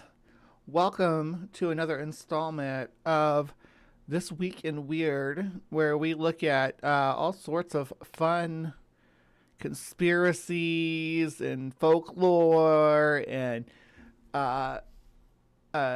urban legends, things like that that are claimed to be true or real, but we question. We safely question their validity. And today is no exception, because we're going to be looking at, I don't know what you would call it. Would you call it a oracle, divination tool, or a protection ward, or a little bit of both? Because we're going to be looking at something called a Hand of Glory. The channel that we are going to be going on this journey with is called Myth Conceptions. Let me see here. Is that the right one? There it is. Yeah, Myth Conceptions. Learning about stuff. Meet the Modern Gnostic. Let's look at their content. Oh, they got the Headless Horseman. Why would they put that out 2 weeks ago, not around Halloween? Because it's perfect for Halloween. We should do the there's a whole concept of Headless Horseman. We should do that around Halloween time. What they call it, Doulahan, I think. Doulahan, is that right? We got banshees. Lots of monsters. There's Lorna again. Got a Strix, which is very much like the Lechuza that we just talked about in CrypticCorner. Got a Kelpie. We talked about Kelpies a while ago. Flood myths. We talk about that too. Giant trees. The world tree. Oh, goodness. So lots of mythology and stuff in here. But today, we're going to let them tell us about the Hand of Glory. So let's crack this open. The Hand of Glory. Even the name whispers of forbidden knowledge and ancient shadows. This isn't just a grim relic from a horror story.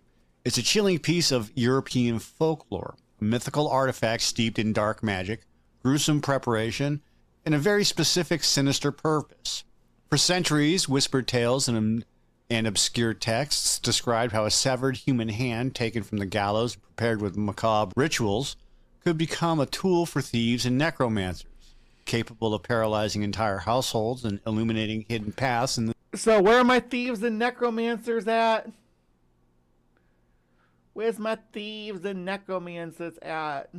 The only Hand of Glory reference I have is the Wicker Man. Well, girl, you're about to go on a journey. I have 2 large street lights that turn on during the summer nights and draw insects. The bats love them, yeah? We only got to dig into Eastern European folklore. Dracula is just the tip of the fang. I love vampire lore. Hand of Glory do many things, but the most famous will stop the living hearts between beat. Yeah, it freezes people or puts them to sleep. Hand of Glory has a lot of purposes, a lot of uses. The dead of the night.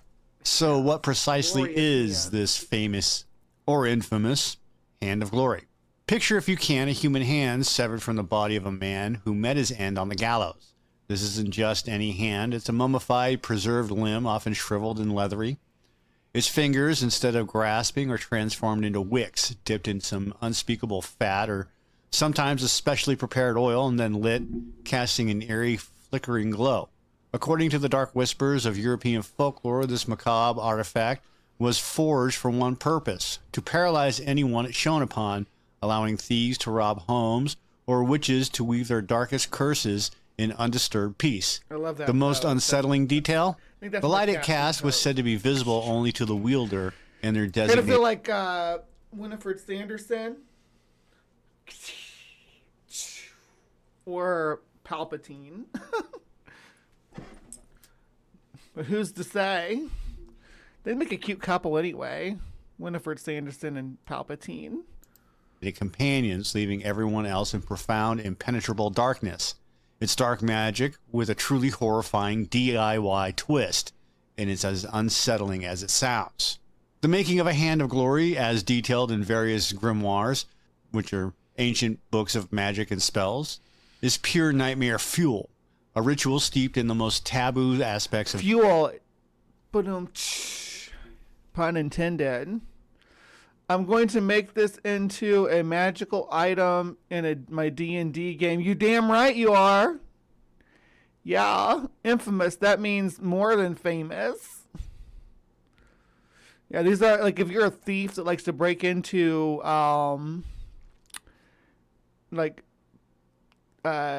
holds and stuff, you can light your Hand of Glory and everybody in there go to sleep. And then you can steal. Death and defilement. Legends insist that you must sever the left hand, or if the condemned was a murderer, the very hand that quote-unquote did the deed.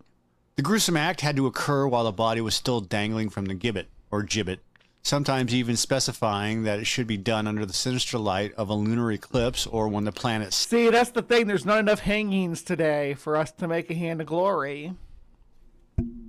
We don't hang thieves like we used to. Saturn, associated with death and decay, was in a particular astrological alignment. The belief was that the hand needed to retain some lingering energy or the final malevolent charge of its previous owner, making it a potent vessel for dark enchantment. Once removed, the hand would undergo a series of horrifying preservation steps, designed to imbue it with its terrifying magical properties. Various sources offer slightly different recipes, each more repugnant than the last. Can I donate my hand to Helen to make a Hand of Glory? Helen, will you make a Hand of Glory out of my hand when I die? Can I count on you to do that, sweetie? Like if I leave it to you, you just from here down. but one common method involved squeezing the severed hand until all the residual blood was drained. It would then be pickled in a concoction that might include salt, saltpeter, pepper, and bizarrely, sometimes even the urine of various animals, including human, dog, horse, and mare. The rationale behind such repulsive ingredients was rooted in sympathetic magic, using substances associated with death, decay, and primal functions to draw out and concentrate a dark binding power. After this pickling process, the hand had to be dry. Do you want some pickled thieves' hand?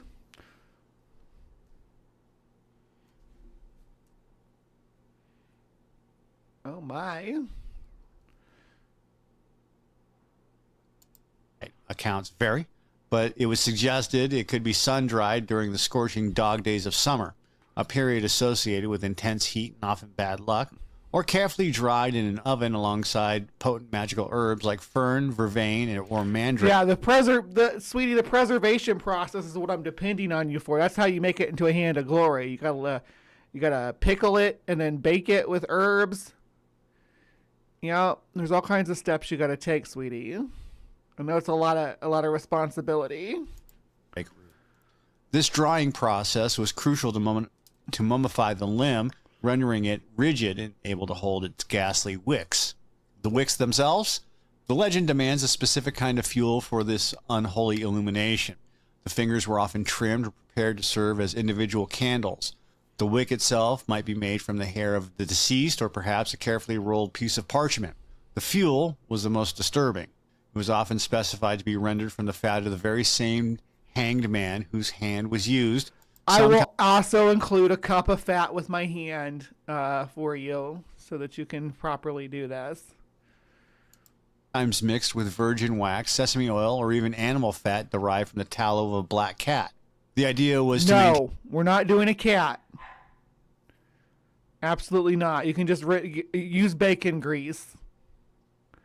Mix my fat with bacon grease. That's fine. Leave the kitties out of this. Not going to ask you twice. An unbroken, gruesome chain of association with the source of the hand, drawing power directly from the death it represented. Once this horrific candle was inserted into the mummified fist, or the fingers themselves were anointed and lit, the power of the hand That's of glory... the thing, Jason. They're very eco-friendly. Necromancy is very eco-friendly. You use all the parts of the corpse, right? Absolutely. I 100% agree with that. It could be unleashed. Poof. Paralysis hits, doors unlock, and the night becomes the exclusive domain of the wielder. Ancient grimoires like the infamous Petit Albert, a popular 18th century compendium of magic and secrets and cautionary tales from 18th century France, spell out these chilling instructions in disturbing detail, providing a pseudo-scientific veneer to this dark art. Though one hopes no one's crazy enough to test these gruesome instructions. Oh, we're testing it, baby. Yes, we are. When I pass away, this hand's getting preserved. It's a good hand. I've done some pretty naughty stuff with it, though. Today, or are they? This unsettling legend didn't simply materialize out of thin air. Its roots twist back centuries, drawing from a deep well of ancient superstition and primal fears surrounding death, punishment, and the lingering power of the departed. Some trace its conceptual lineage to medieval Europe, where hanged men dying outside the sanctity of consecrated ground, and often for grave sins, were seen as doubly cursed yet paradoxically charged with a potent liminal energy. The gallows themselves were considered powerful transitional spaces, a boundary between life and death, order and chaos, and anything associated with them, especially the body of the condemned, was believed to absorb this unique dark power. This idea is echoed in the slang use of Hand of Glory itself, sometimes punned as Hand of Gallows, hinting at its gruesome origins. Other threats. When you're pickling something, you can actually you can heat it while you're canning it if you're using like a pressure cooker. Just put the jars inside the pressure cooker. Yeah. Yeah, I have, Helen. Can you send a hand through the post? No, she'd probably have to come get it. Threads of this macabre tapestry led to older magical traditions. We can see echoes in the Roman Manus Sinistra rites, where the left hand was often associated with ill omens, curses, and dark magic. Germanic folklore, too, held beliefs in the lingering, often malevolent energies of the dead, particularly those who died violently or under unusual circumstances. The concept of the dead man's hand appears in various cultures, often associated with luck, whether it's good or bad. The AI makes it look like it's freaking skeleton. Everyone I've ever seen still got like flesh on it. It's like mummified. It's preserved flesh. Like pickled, yeah, pickled and then baked. It's like a ham hanging in a butcher shop, but made into candles. Or its fingertips are made into candles with extra fat. Or the ability to influence the living. The paralysis-inducing aspect of the Hand of Glory might echo ancient sleep charms, or even the petrifying gaze found in classical mythology, like the Gorgon Medusa or the deathly chill. Me too, Helen. I would love to have a real skull. You can get animal parts through the mail. You can even get black cat parts, or cat parts at least. You don't know if it's black or not, but you got a black cat skull. Attributed to figures like the Norse Draugr, which is a revenant from Viking folklore that could bring paralysis or dread upon the living. The eerie. Do you hear the boys playing behind me? Do you want to see them? Do y'all want to see the dogs? Self-sustaining illumination of the hand ties into the older folklore about corpse lights, ghostly flickering lights or will-o'-the-wisps, guiding the wicked or signaling death. It's a grisly stew of pagan superstition, Christian fears of the unholy dead, and a dash of rudimentary. If you can send an entire organism through the post, but no body parts. They're considered biohazard. Go figure. What? Yes, you can. You just need to properly mark it. Hands to make her dance. All right, I'm gonna bring the boys in here for a second to say hi because they're being loud. No, they're not. They are kind of dog fighting, but they're playing really. Let me move my purse because they're gonna jump up on the bed immediately. Boys, come say hi, boys. Come on in. There's Henry. Hank.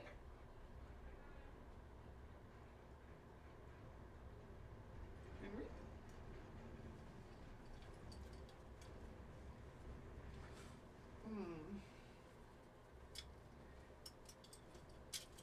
Well, come say hi. It's Henry, everybody. Hello. Hello. I'm such a good boy. I think Hank went in the room with his dad. Probably to quiet everybody down. Oh. All right, Henry, come on.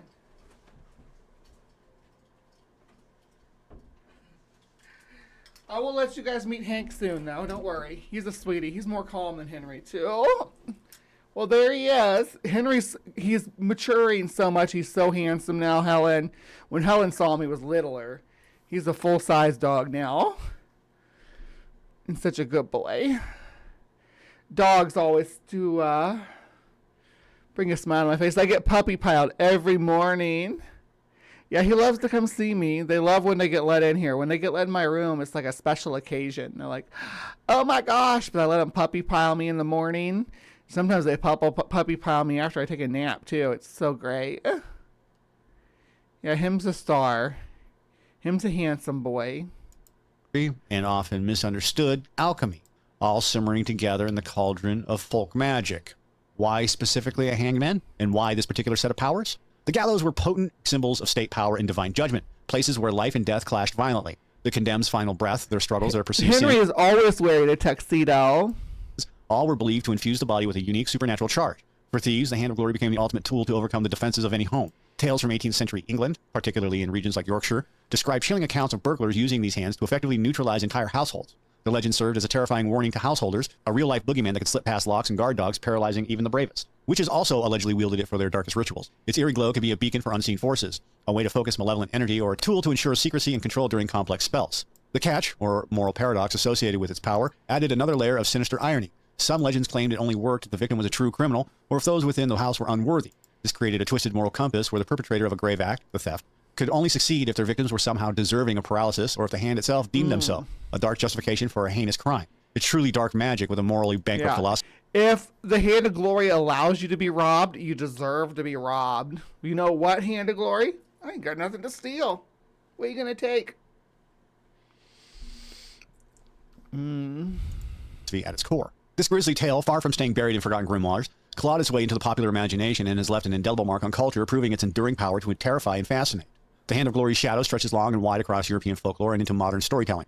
In 18th century Europe, this was no mere campfire tale, it was a genuine fear, particularly for isolated rural communities. The idea of a thief armed with such a horrifying magical tool was a deeply unsettling thought. Stories from regions like Yorkshire and parts of France speak of alleged hands found in burglars' kits or discarded after a botched robbery, its wicks still greasy with the unspeakable fuel. These anecdotes, whether true or embellished, cemented the legend's terrifying presence in the popular consciousness.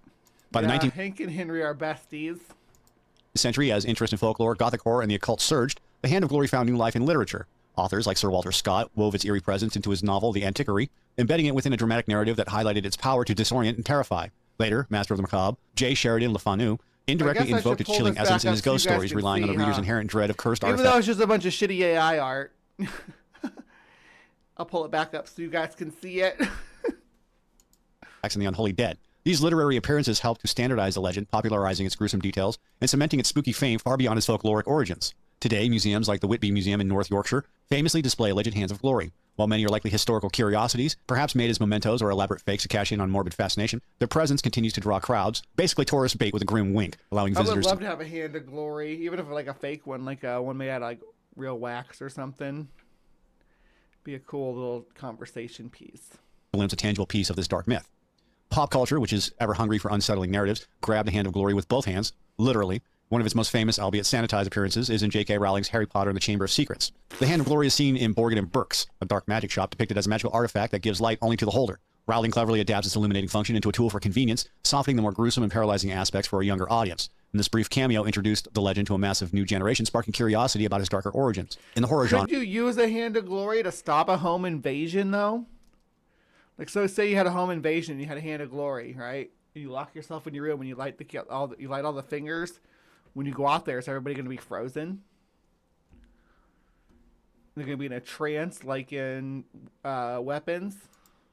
Its cursed vibe echoes in various films. While not directly referencing the Hand of Glory, movies like The Evil Dead, with its focus on cursed artifacts made from human remains and their power to unleash terrifying forces, certainly taps into the same primal fears that fuel the Hand of Glory legend. Yeah, there's actually a hand in the Evil Dead series too, Ash's hand. That the one that he replaces with the chainsaw, and then the night glove, and then in the series he has like the Nintendo Power Glove thing. But he puts the chainsaw on there a lot too. Still, he always does. But the Necronomicon itself, the MacGuffin of the whole series, is bound in human flesh and inked in blood. The idea of a grotesque relic that opens doors to dark power is a recurring trope. Have a great one, Deep.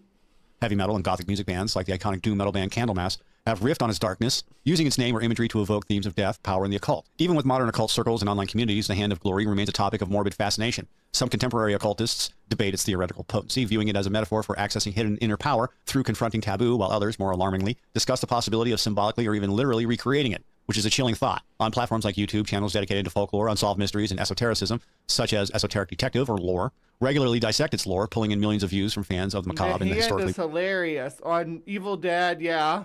It goes...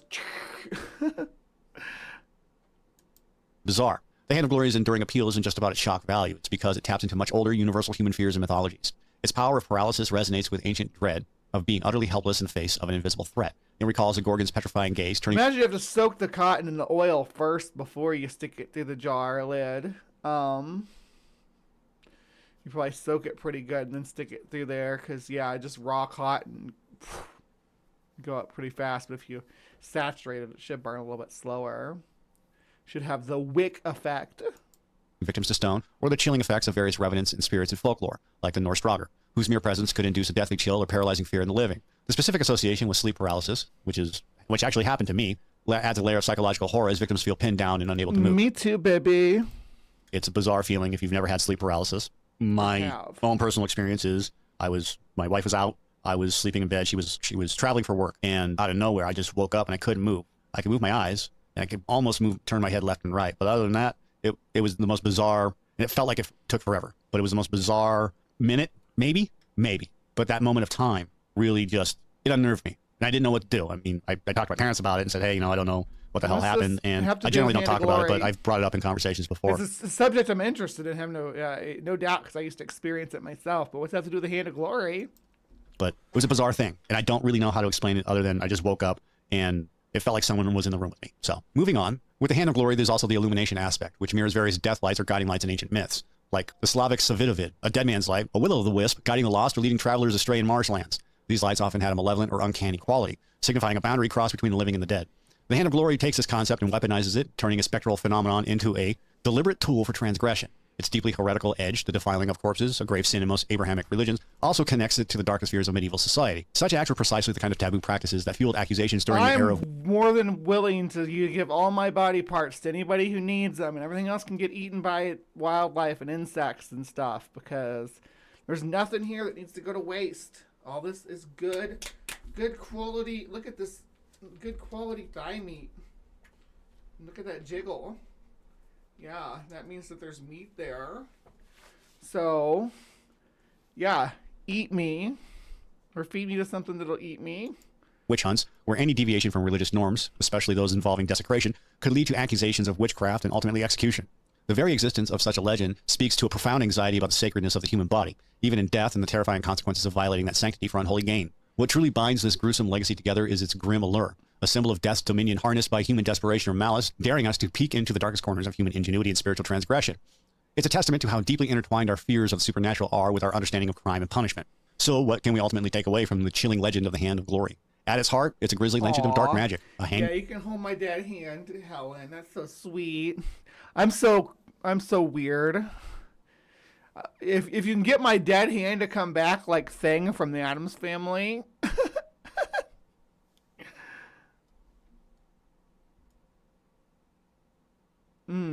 Yeah, I can still do that. I should still be able to do that.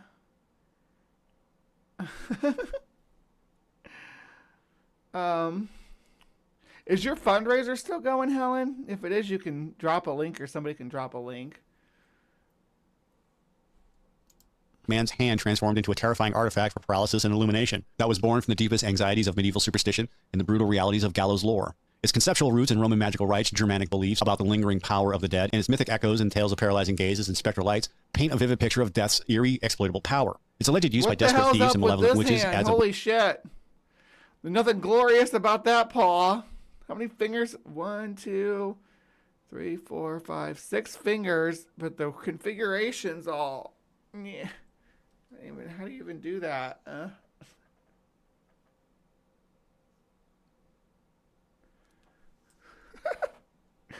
AI. Rogue's twist, a dark mirror to the desperate circumstances of moral depravity that might drive someone to wield such a horrific tool. And its enduring legacy in literature, film, and contemporary pop culture ensures that the chill of this unholy relic continues to hold us in its grasp. No pun intended. As this macabre tale closes, the Hand of Glory leaves a cold, lingering grip on the imagination. It started with the very real horror of a hangman's curse and grew into a tool of nightmarish theft and forbidden ritual, and now lingers as a cautionary shadow in our collective memory. Proof that death's desecrated relics can haunt far more than just the homes they sought to rob. It's a story of desperation and profound taboo, connecting us to those who feared, condemned, and perhaps even exploited the gallows. Yeah, if you can, you can go there and help out Helen with medical expenses and stuff. And give my love to Todd, Helen. Edge. It serves as a stark reminder of the thin, terrifying line between magic and madness, superstition, and calculated malice. Like it if you like it, don't like it if you don't. It's all good with me. Make sure to like, subscribe, and comment on the channel. If you want more of this same stuff, let me know. Have a great day. See ya. That was misconceptions. I don't know. This guy has to take 2. Let's give him a run. I'm Peter Austin. That is a severed hand on display at Whitby Museum, and this is interesting. I do think in 1797, at Stainmore, where the A66 crosses the Pennines, an old woman wrapped up in a cloak entered the Spittal Inn, seeking shelter for the night. Landlord George Alderson, his wife, and their We got some lore, y'all. Were actually just about to head up to bed, but their maid, Bella, was still tidying up after the day's business, so George left the lady in Bella's capable hands. The old woman settled into a chair and seemed quite unresponsive at the maid's attempts to make conversation, so Bella just carried on with her chores and, when she was done, headed to the front door to bolt it. It was then, though, that she noticed something quite odd. Beneath the old lady's skirts, she could just about make out a pair of men's riding boots and gaiters, very unusual for an old woman to be wearing in 1797. Clearly, this was a man in disguise, and suspect. I've got 17th, or would that be 16th century, or no, it would be 18th century transphobia. What he might be up to, Bella decided to lie down on the settee and pretend to fall asleep, keeping one eye on him as he sat in the corner. Once he was convinced he was the only person left awake in the inn, the man got up, reached into his cloak, and pulled out a severed human hand. He then placed a candle into the grip of the hand and uttered the words, "Let those who rest more deeply sleep, let those awake their vigil keep. O hand of glory, shed thy light, and guide us to our spoils tonight." What was he up to? Well, to find out, I went down to... This one was holding a candle. So, yeah, there's hands of glory that'll hold a candle, too. And just kind of soften the folklore. But generally, the folklore is that and that's kind of, they have a limit, too. Like, the fingers are all candles, and when you light one, it has to burn all the way. And the time that candle's burning is the time that everybody's frozen, right? That's one of the things about the lore. The Whitby Museum to see what is thought to be the only surviving example of a hand of glory.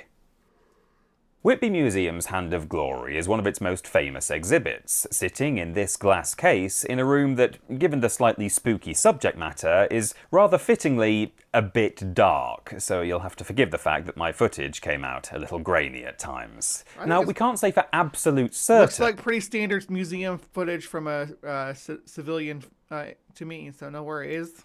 That this hand, which was found in a recess over a door in an old cottage in Danby, was definitely a hand of glory, but there aren't many other reasons why someone would have a withered old hand stowed away in their house, so the odds are pretty good. Whether or not this one is the real deal, though, the idea of the hand of glory is a pretty well documented one. This was a tool used by superstitious criminals throughout the second millennium. The earliest description of one dates back to 1440, when it was said at a coroner's court in Maidstone that a lit candle in the severed hand of a dead man that has lain in the earth 9 days and 9 nights... A lot of different formations and configurations of the Hand of Glory. Holding a candle between the knuckles, the fingers are candles... has the power to prevent sleeping people from waking up. Other sources, written at various times right up to the 1800s, give us more details. For instance, many depictions have the fingers themselves lit as candles, rather than a candle being held within the hand. That's always what I think of when I think of Hand of Glory, because you get like 5, you can use it 5 times or whatever, kind of like monkey paw. Yeah. Grasp. Some state that even those who are awake will be frozen in place by a lit Hand of Glory, while others say that Are there other Hands of Glory out there, Jason? I didn't see any other ones. There's stories about other ones, but I don't know if they've had them in museums or not. In the brightest day, in the blackest night, no evil shall escape my sight. Let those who worship evil's might beware my power, green lantern's light. Choom. Actually, I'm kind of a red lantern. Seems like it. I'm a Scarlet Witch is probably more my vibe. I could be the Scarlet Witch or Agatha Harkness. I'm a witchy bitch. I like to see one flipping the bird. Yeah, that'd be cool. I should make one. Get one of those casting kits that you can make where people can make holding their hands, and instead make a hand of glory flipping people off. Glow given off by the candle, or the lit fingertips, will only light up the darkness for the person holding the hand. All useful features for the would-be thief, but it's not surprising that hands of glory have also frequently been included in paintings of witches' sabbaths or other occult scenes. Instructions for creating a hand of glory I got this also... whole occult scene going on here, and no hand of glory. It's pathetic. I'm a pathetic failure of a witch with no hand of glory. vary from source to source, but one example from 1722 instructs the budding burglar to take the right or left hand of a felon who is hanging from a gibbet beside a highway, wrap it in part of a funeral pall, and so wrapped, squeeze it well. Then put it into an earthenware vessel with zymat, nitre, salt, and long peppers, the whole well powdered. Incidentally, You gotta put long peppers in there, nom nom. Salt and long peppers, the whole well powdered. Incidentally, By the way, I figured out what key command is play and stop. It's K in YouTube, so I don't have to worry about getting a new keyboard with the play buttons and stuff at the top, because you can go K to I've play. covered gibbets in a previous video. 5 seconds Earthenware to go vessel with zymat, nitre, salt, and long peppers. What are long peppers, though, for real? In 1722, because another thing I can think of that would be called a long pepper. Take the right or left hand of a felon who is hanging from a gibbet beside a highway, grab it in part of a funeral pall, and so wrapped, squeeze it well, then put it in an earthen vessel with zymat, nitre, salt, and long pepper, the whole well powdered. The whole well powdered. Incidentally, I happen to have covered gibbets in a previous video, and though no one is certain what zymat actually refers to, I've seen discussion online that it might be iron sulfate, the main ingredient for the alchemical substance powder of sympathy, which I've also talked about, so there'll be links to both of those videos at the end of this one. Anyway, leave it in this vessel for a fortnight, then take it out. A fortnight is 14 days. It is a lot like a monkey's paw, right? And expose it to full sunlight during the dog days until it becomes quite dry. Next, make a kind of candle from the fat of a gibbeted felon, virgin wax, sesame, and peony, and use the hand of glory as a peony, really? Candlestick to hold the candle when lighted, and then those in every place into which you go with this baneful instrument shall remain motionless. Fortunately though, for quick-thinking Bella back at the Spittle Inn, there was one thing you could do to cancel the... You want to be Agatha and I'll be the Scarlet Witch? That works for me. I could be the Scarlet Witch. I need a red hood, like this one, except for in red. For when I decide to do, but I'm like black. Kind of crazy. My nails aren't done though. I went all out and then forgot to do my nails. Effects of a hand of glory, but we'll come back to her in just a moment. Before then though, what's with the name? I wouldn't say there's much glory in using black magic to aid a burglary. It kind of feels like cheating, to be honest, doesn't it? Well, seemingly, this is actually a bit of a misnomer. You see, the Hand of Glory has a number of folkloric Mandragora links with the mandrake. Many of you will be familiar with the supposed magical properties of this real plant, thanks to its appearance in More fucking Harry Potter references. Witchcraft can exist without fucking J.K. fucking Rowling appropriating every aspect from every angle of it. Fuck that bitch. Hand of Glories are, and mandrakes are older and deeper than that, and they have some real folklore to them. Harry Potter and the Chamber of Secrets. Much of what we see in the book and film is rooted, if you'll pardon the pun, in actual folklore. The humanoid shape, the deadly scream it supposedly lets out when dug up, and its use as a potion ingredient. And incidentally, the Hand of Glory also appears in the franchise. But when it comes to mandrakes, we're interested in 3 specific things. Firstly, it was sometimes said to be luminous in the dark, like our magic candle. The plant's narcotic properties saw it used as an early anesthetic, sending people to sleep, and crucially, the French words for mandrake and hand of glory, respectively, are mandragore and main de gloire. Forgive my accent. You see, the concept of severed hands having magical properties predates the name Hand of Glory, which is thought to have come about around 300 years ago.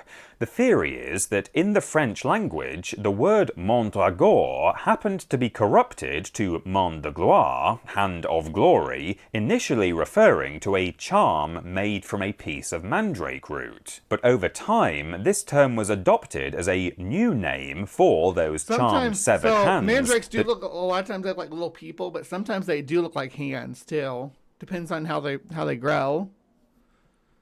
Predated the phrase. But let's get back to Bella, shall we? She's waited long enough. Now, it seems the hand in this particular folktale was one of those that only keeps sleeping people asleep and doesn't affect those who are awake. And because the maid was only pretending to have a snooze, she was unaffected by the lit Hand of Glory the disguised burglar had just placed down on the table. Not realizing that she was faking it though, he decided to make his way to the front door, unbolt it, and step outside, whistling into the night to alert the rest of his gang that the coast was clear. Unfortunately for him though, Bella leapt up, ran over to the door and slammed it shut behind him, locking it from the inside. But she wasn't out of the woods yet. You see, with the Hand of Glory burning on the table, the gang knew that the rest of the household was asleep, and so if they could Yes, Wicker Man, you were mentioning that earlier. regain entry by breaking through the door or one of the windows, they would only have one young girl to deal with. Bella desperately tried to wake George upstairs, but with the hand still lit, there was nothing she could do to rouse him. To her horror, she realized that even dousing the hand in water did nothing to put out the flames, and she even tried emptying a cup of beer onto it to no avail. As it happens, only 2 liquids can extinguish a Hand of Glory. One is blood, but the second, as Bella fortunately discovered on her 3rd attempt, is milk. With the hand rendered... Did she do that? Did she go... According to Google, long pepper, Piper longum, sometimes called Indian long pepper, or pipali, is a flowering vine of the family Piperaceae, cultivated for its fruit like black peppers. Okay. Inert, the Aldersons all immediately woke up. George grabbed his blunderbuss and fired it out of the window, but in reply, the robbers made... You know when George grabs his blunderbuss, shit's about to get real. A final attempt to bargain with the landlord, insisting that if their Hand of Glory was returned, they would leave and no one would be harmed. George simply fired again, and then sat up all night waiting for the criminals to make another move, but by the time the sun rose, they'd gone, and the family allegedly kept the hand as a grim trophy for the next 20 years. And so goes the most famous folktale about the Hand of Glory. It makes you wonder all the more about the history of... Just seems like the kind of thing that would be good to keep around. You never know when you're going to need it. The one that's on display to this very day in Whitby. Now, needless to say, I'm not totally convinced that an 18th century criminal really put an entire family to sleep by setting fire to some human remains downstairs, but it's a good story nonetheless, and regardless of what we believe today, if the exhibit in Whitby Museum and the numerous historical sources are anything to go by, there really was once a time when a few... Yeah, so Aunt Jer said, yeah, long pepper... Sweeter than complex spice that is hotter and sweeter than black pepper, with notes of ginger and cardamom. Native to Southeast Asia, it's dried catkin-like fruit is used in cooking and traditional Ayurvedic medicine for digestive and respiratory issues. Thank you, Aunt Jar. Superstitious criminals wouldn't have left home without a dead man's hand in their pocket. I've been Peter Austin, and that was interesting. If you thought so too, and you'd like to learn how sailors might have once used wounded dogs to navigate the oceans, you can click the card on screen. Or perhaps you'd like to learn a bit more about gibbets. The choice is yours. So, that was the Hand of Glory. Were you all familiar with the Hand of Glory? Was this folklore that you knew about or had been exposed to? I guess I could pull up that picture that you sent me too. Let me see. Open image in new tab. Yeah, there we go. So this is what... Oh, no, there it is. Okay, so this is what long pepper looks like. Yeah. Pretty weird looking little spice. I don't think I've ever had it before. Maybe I have. Anyway. Yeah. So, Hand of Glory. Were you familiar with the Hand of Glory? Had you been exposed to this folklore before? I'd rather have giblets than gibbets. Yeah.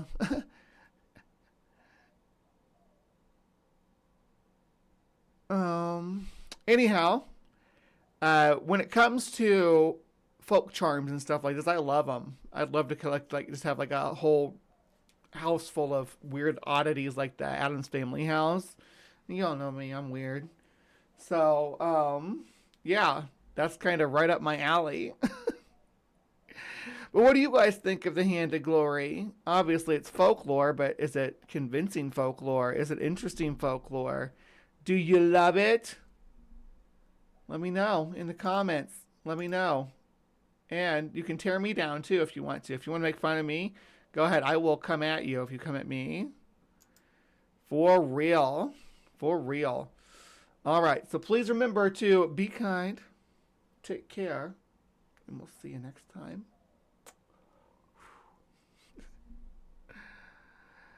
All right, my beauties and bees, don't go anywhere. There's more show to come.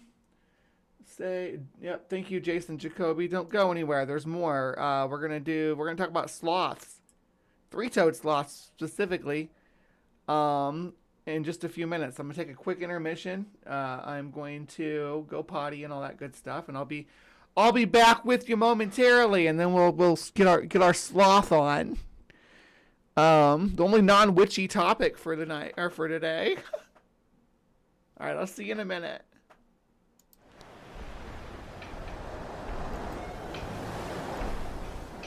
This legend raises a lovely problem. How does it come about that the face of a warrior is cut on the carapace of a Japanese crab? How could it be? The answer seems to be that humans made this face. But how? Like many other features, the patterns on the back or carapace of this crab are inherited. But among crabs, as among humans, there are many different hereditary lines. Now, suppose purely by chance, among the distant ancestors of this crab, there came to be one which looked just a little bit like a human face. Long before the battle, fishermen may have been reluctant to eat a crab with a human face. In throwing it back into the sea, they were setting into motion a process of selection. If you're a crab and your carapace is just ordinary, the humans are going to eat you. But if it looks a little bit like a face, they'll throw you back and you'll be able to have lots of nice little baby crabs that all look just like you. As many generations passed of crabs and fisher folk alike, the crabs with patterns that looked most like a samurai face preferentially survived. Until eventually, there was produced not just a human face, not just a Japanese face, but the face of a samurai warrior. All this has nothing to do with what the crabs might want. Selection is imposed from the outside. The more you look like a samurai, the better your chances of survival. Eventually, there are a lot of crabs that look like samurai warriors.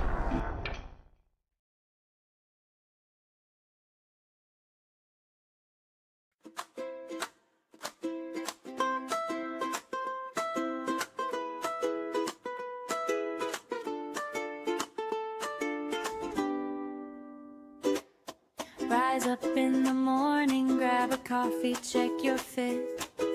Hit the ground running, but try not to forget. There is a place where you can go to share some puppy hugs. Slow it down and listen in. Have some caffeine with your friends with Java and Jugs.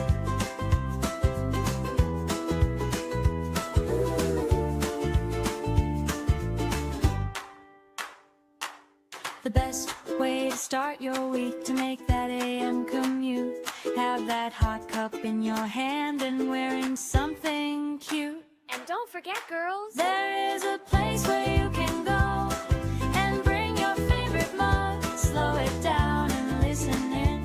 Have some caffeine with your friends with Java and Jugs.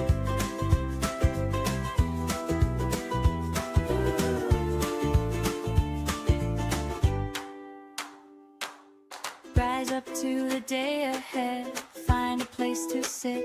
We saved this special place for you, so try not to forget. There is a place where you can go with sugar, cream, and love. Slow it down and listen in. Have some caffeine with your friends with Java and Jugs. Careful, it's hot. Spend a Monday with your friends with Java and Jugs. We have mocha, vanilla, hazelnut with Java and Jugs. Coming right up.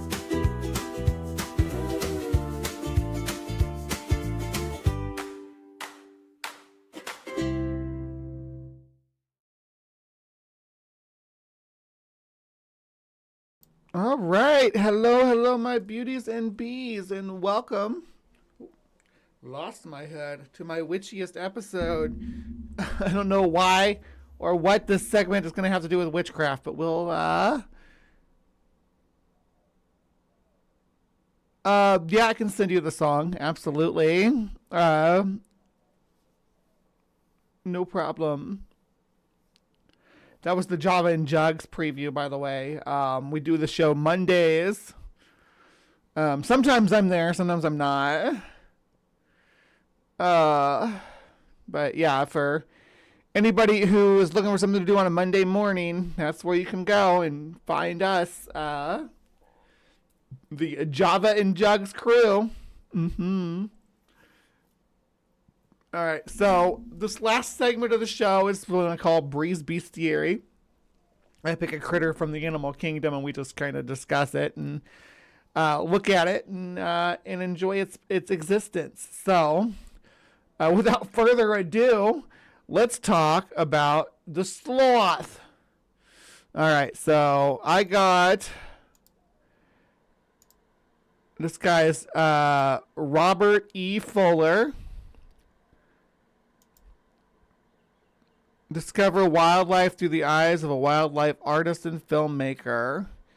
And he was like, took out some videos of some sloths. We're gonna bounce through and see. I'm gonna subscribe too, because yeah, homie puts his love into this work. Aww.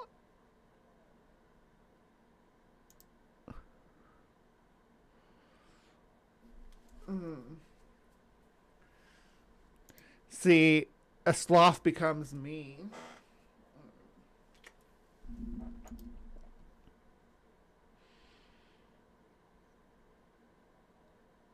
That sloth just winked at us. Witchcraft proven. Watch. Right there. Watch. Right here. Not this one, the next one. There it was. It's proof. Oh, is the video muted? In depth at this remarkable creature. Is that And better? some of its amazing characteristics. Turn it up a little bit. Three-toed sloths live in tropical forests go. in Central and South America. And one of the best places to see them is Panama. Especially here at Tranquilo. If I went to Panama, I would go see sloths for sure. With it being a Caribbean island, there's no natural predators like jaguars and harpy eagles. Is this the pygmy three-toed sloth? Brown-throated three-toed sloths are the most common and widespread of the 6 sloth species. So cute. Look at his little tummy. Look at that tummy. Sloths are folivores, feeding on a low-energy diet of tough, rubbery leaves. They only eat a couple of handfuls. I don't enjoy tough, rubbery leaves myself, but to each sloth their own. I have surgery this coming Friday. It's worse than labor. Do not recommend. 0 stars. Oh, sweetie, I'm so sorry. A day. But this can take up to 2 weeks to digest in a multi-chambered stomach.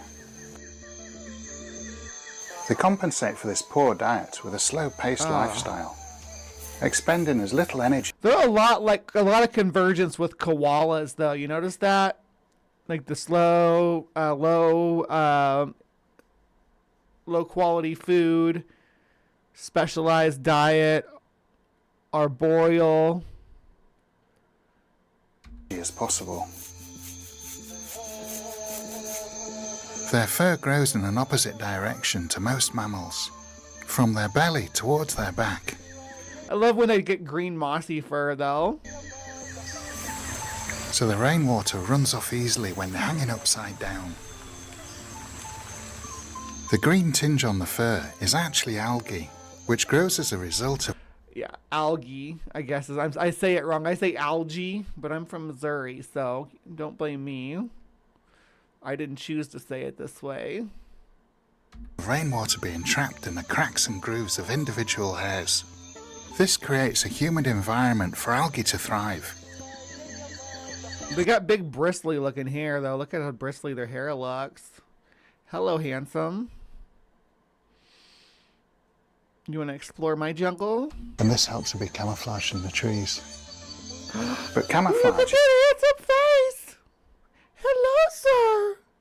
Look at those eyes! I'm so cute! He's like, meows.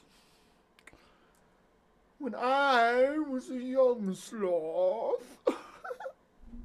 isn't the only benefit. Algae is rich in fats and nutrients, which are sorely lacking from their leafy diet.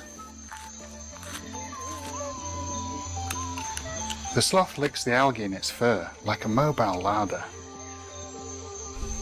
I grow my own food in my hair.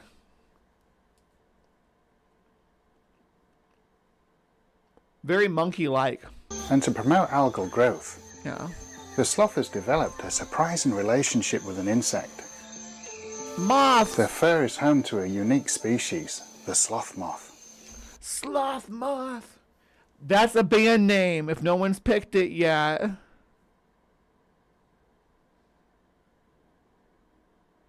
If nobody has named a band Sloth Moth, it's out there. I don't think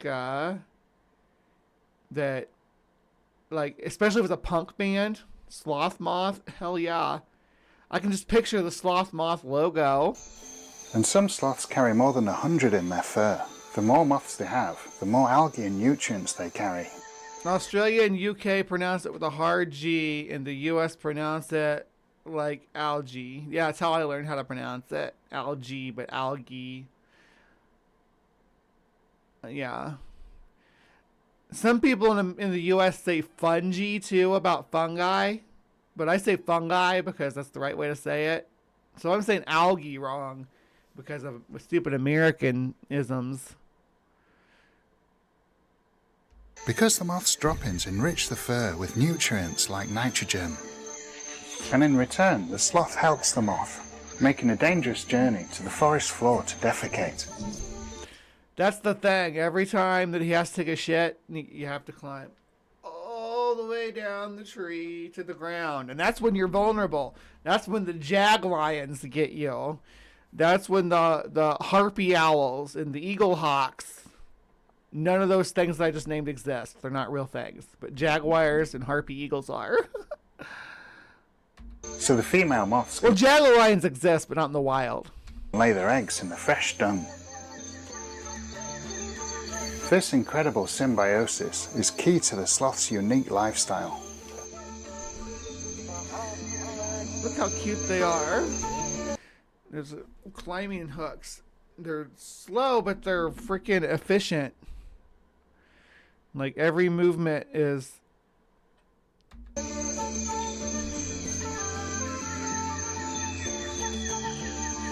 Yeah, nobody says fungus. Just look at this sloth climbing up the tree. I can actually hear its claws gripping on as it goes.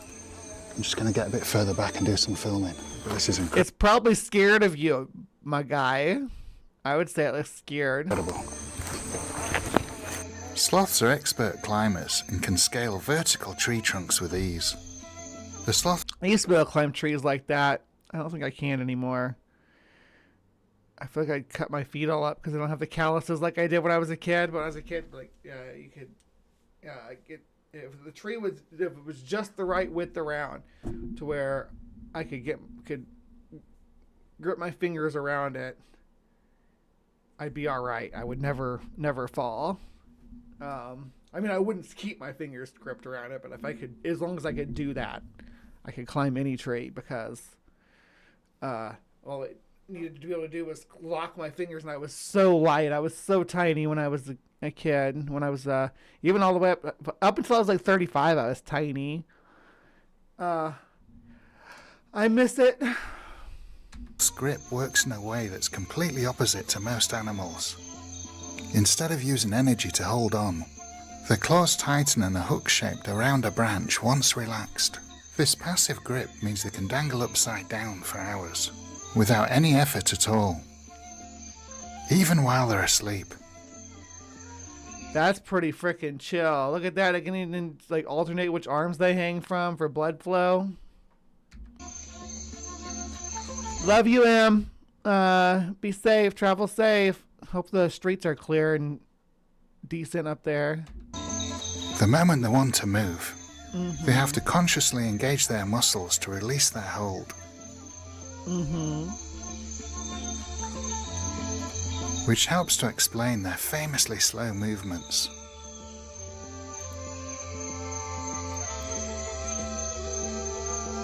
Their hook-like claws are actually extended finger and toe bones. So they're not even like, there are bones inside there. Hell yeah. Hard keratin, much like our fingernails. These claws, combined with strong forelimbs, makes them perfectly adapted for life hanging amongst the branches.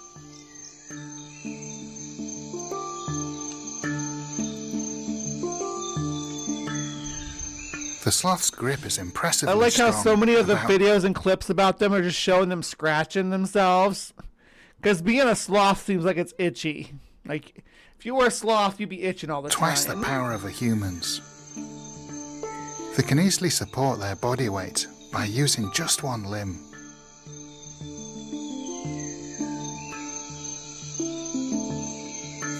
How often do they fall, I wonder? Sloths spend most of their time hanging in trees.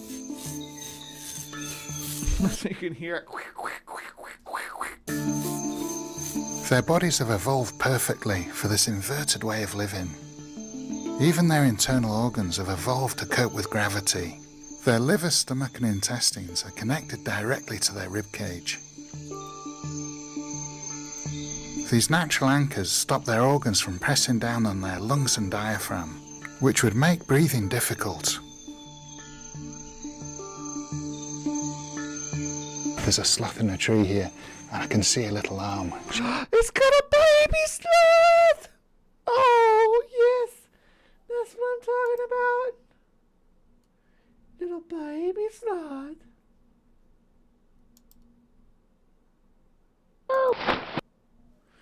All right. He's got a baby tucked away in there. Brown-throated sloths mate between January and March. I like the little eye masks, like raccoons, kind of. And after a 6-month gestation, females give birth to a single offspring. Look at the new faces. Like, oh, it's got a little pug face. They're known as pups. Oh, They're known as pups. I want to poop a snoot. Young sloths are cared for until they reach independence at about 6 months old. This little one still has a bit of learning to do before then. Y'all should subscribe to this guy's channel. His work is great. It's beautiful. The baby's just moving away from the female and actually using the branches. It's learning. Him learning how to climb. He's so cute.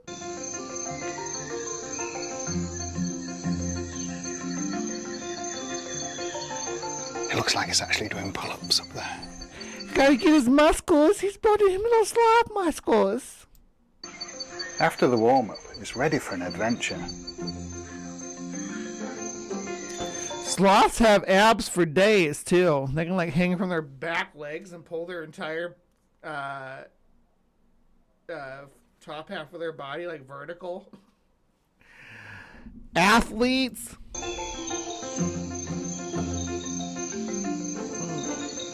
Go on your adventure. Oh, this is great seeing the little one exploring. Just practicing. Him so cute. And climbing. Incredible at this age. He's only about a month old and it's not that much bigger than my hand. With their curved claws, even baby sloths can hang with ease.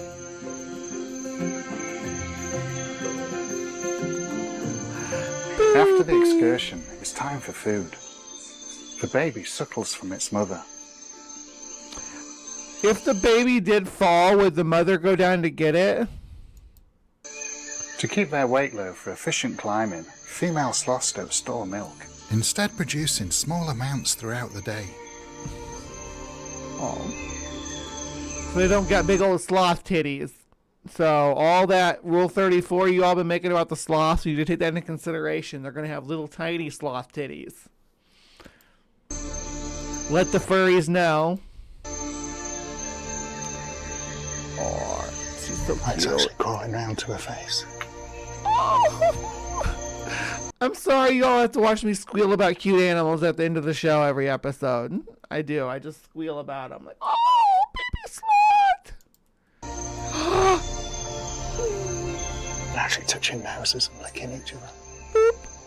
They're noozling. The baby licks at any bits of leaf around its mother's mouth. By tasting the food Mum has eaten, it learns which trees to feed from. And it's getting gut flora. Well, I imagine it licks her fur, too, for the algae. See, I said algae that time. It almost does look like a Muppet. It's too cute.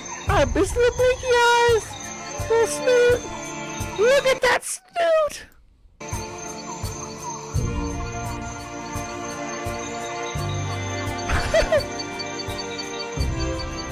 See, they based the sloth from Ice Age on this kind of sloth. The giant ground sloth didn't have the eyes, like the binocular eyes like that. That's specific to these sloths. To this specific clade of sloths, too. The other group of sloths don't even have the side eyes like, or the binocular eyes like that. Right? Their hair looks like wires. They're so thick.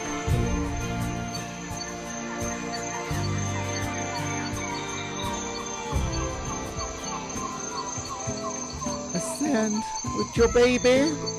Incredible, look at that young one just clinging on. She climbs. Oh, and it's a good job they can naturally grip from an early age. So she's heading right up now. So cute. Oh, look how muscular they are. Look how muscular their backs are. Alright, I've probably lingered on this video way longer than I should have, than I meant to, because I don't want to, like, rip off his content, but I just wanted you all to see how cute the baby sloth was. It's adorable. Look at that. But Do you all remember Joe Cartoon?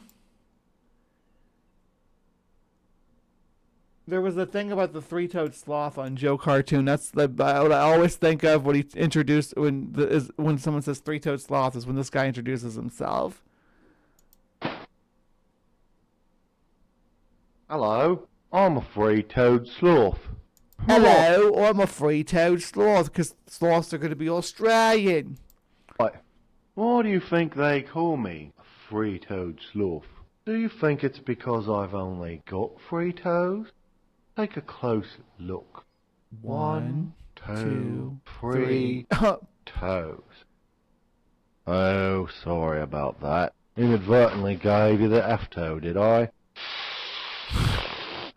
The scratch and the sloth do scratch a lot. I do apologise. Rather bad form of me. Just can't go around gratuitously throwing the F-toe about, can I? Right. Alright then, being called a three-toed sloth has a lot more to do with the leaves on this tree than it does with the number of toes I've got on any appendage at any given time.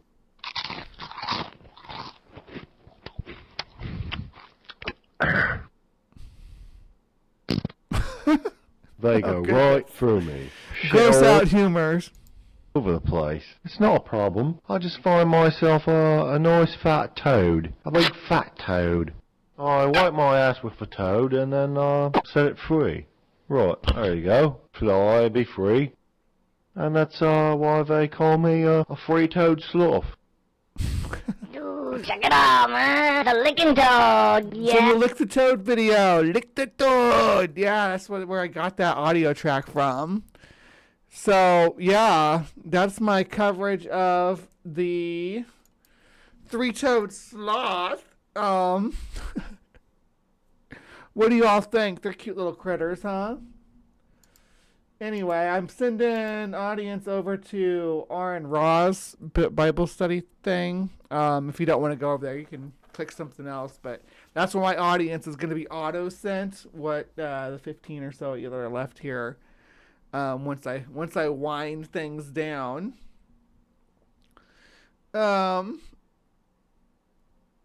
Yeah. So, yeah, when it comes to Bree's Bestiary, please remember to be kind, take care, and we'll see you next time. I am really digging this witchy look, y'all. It's super cute. Really fits me, too. My face looks good framed like this. With this particular hair with the curl to it. Magnifique. And all the charms and stuff. I'm really digging it. I'm finally the witchy bitch that I want to be. Only took 40-some years. But appreciate you all for being here and being my friends and helping me out when I need help. Yeah, that poor toad. Poor licking toad. Oh. Alright, so I should probably go get my day started. Normally I send you all to Ben's, but Ben is traveling. He's headed north, so yeah. Hopefully, if everything goes according to plan, Ben will be back next week. It'll be cool. Yep. Alright. But I will see you guys next week. Or I might see you guys before that. I don't know. You never know where I'm going to pop up at. So, I might see you guys before that. But if I don't, until we do meet again, please remember to be kind and take care.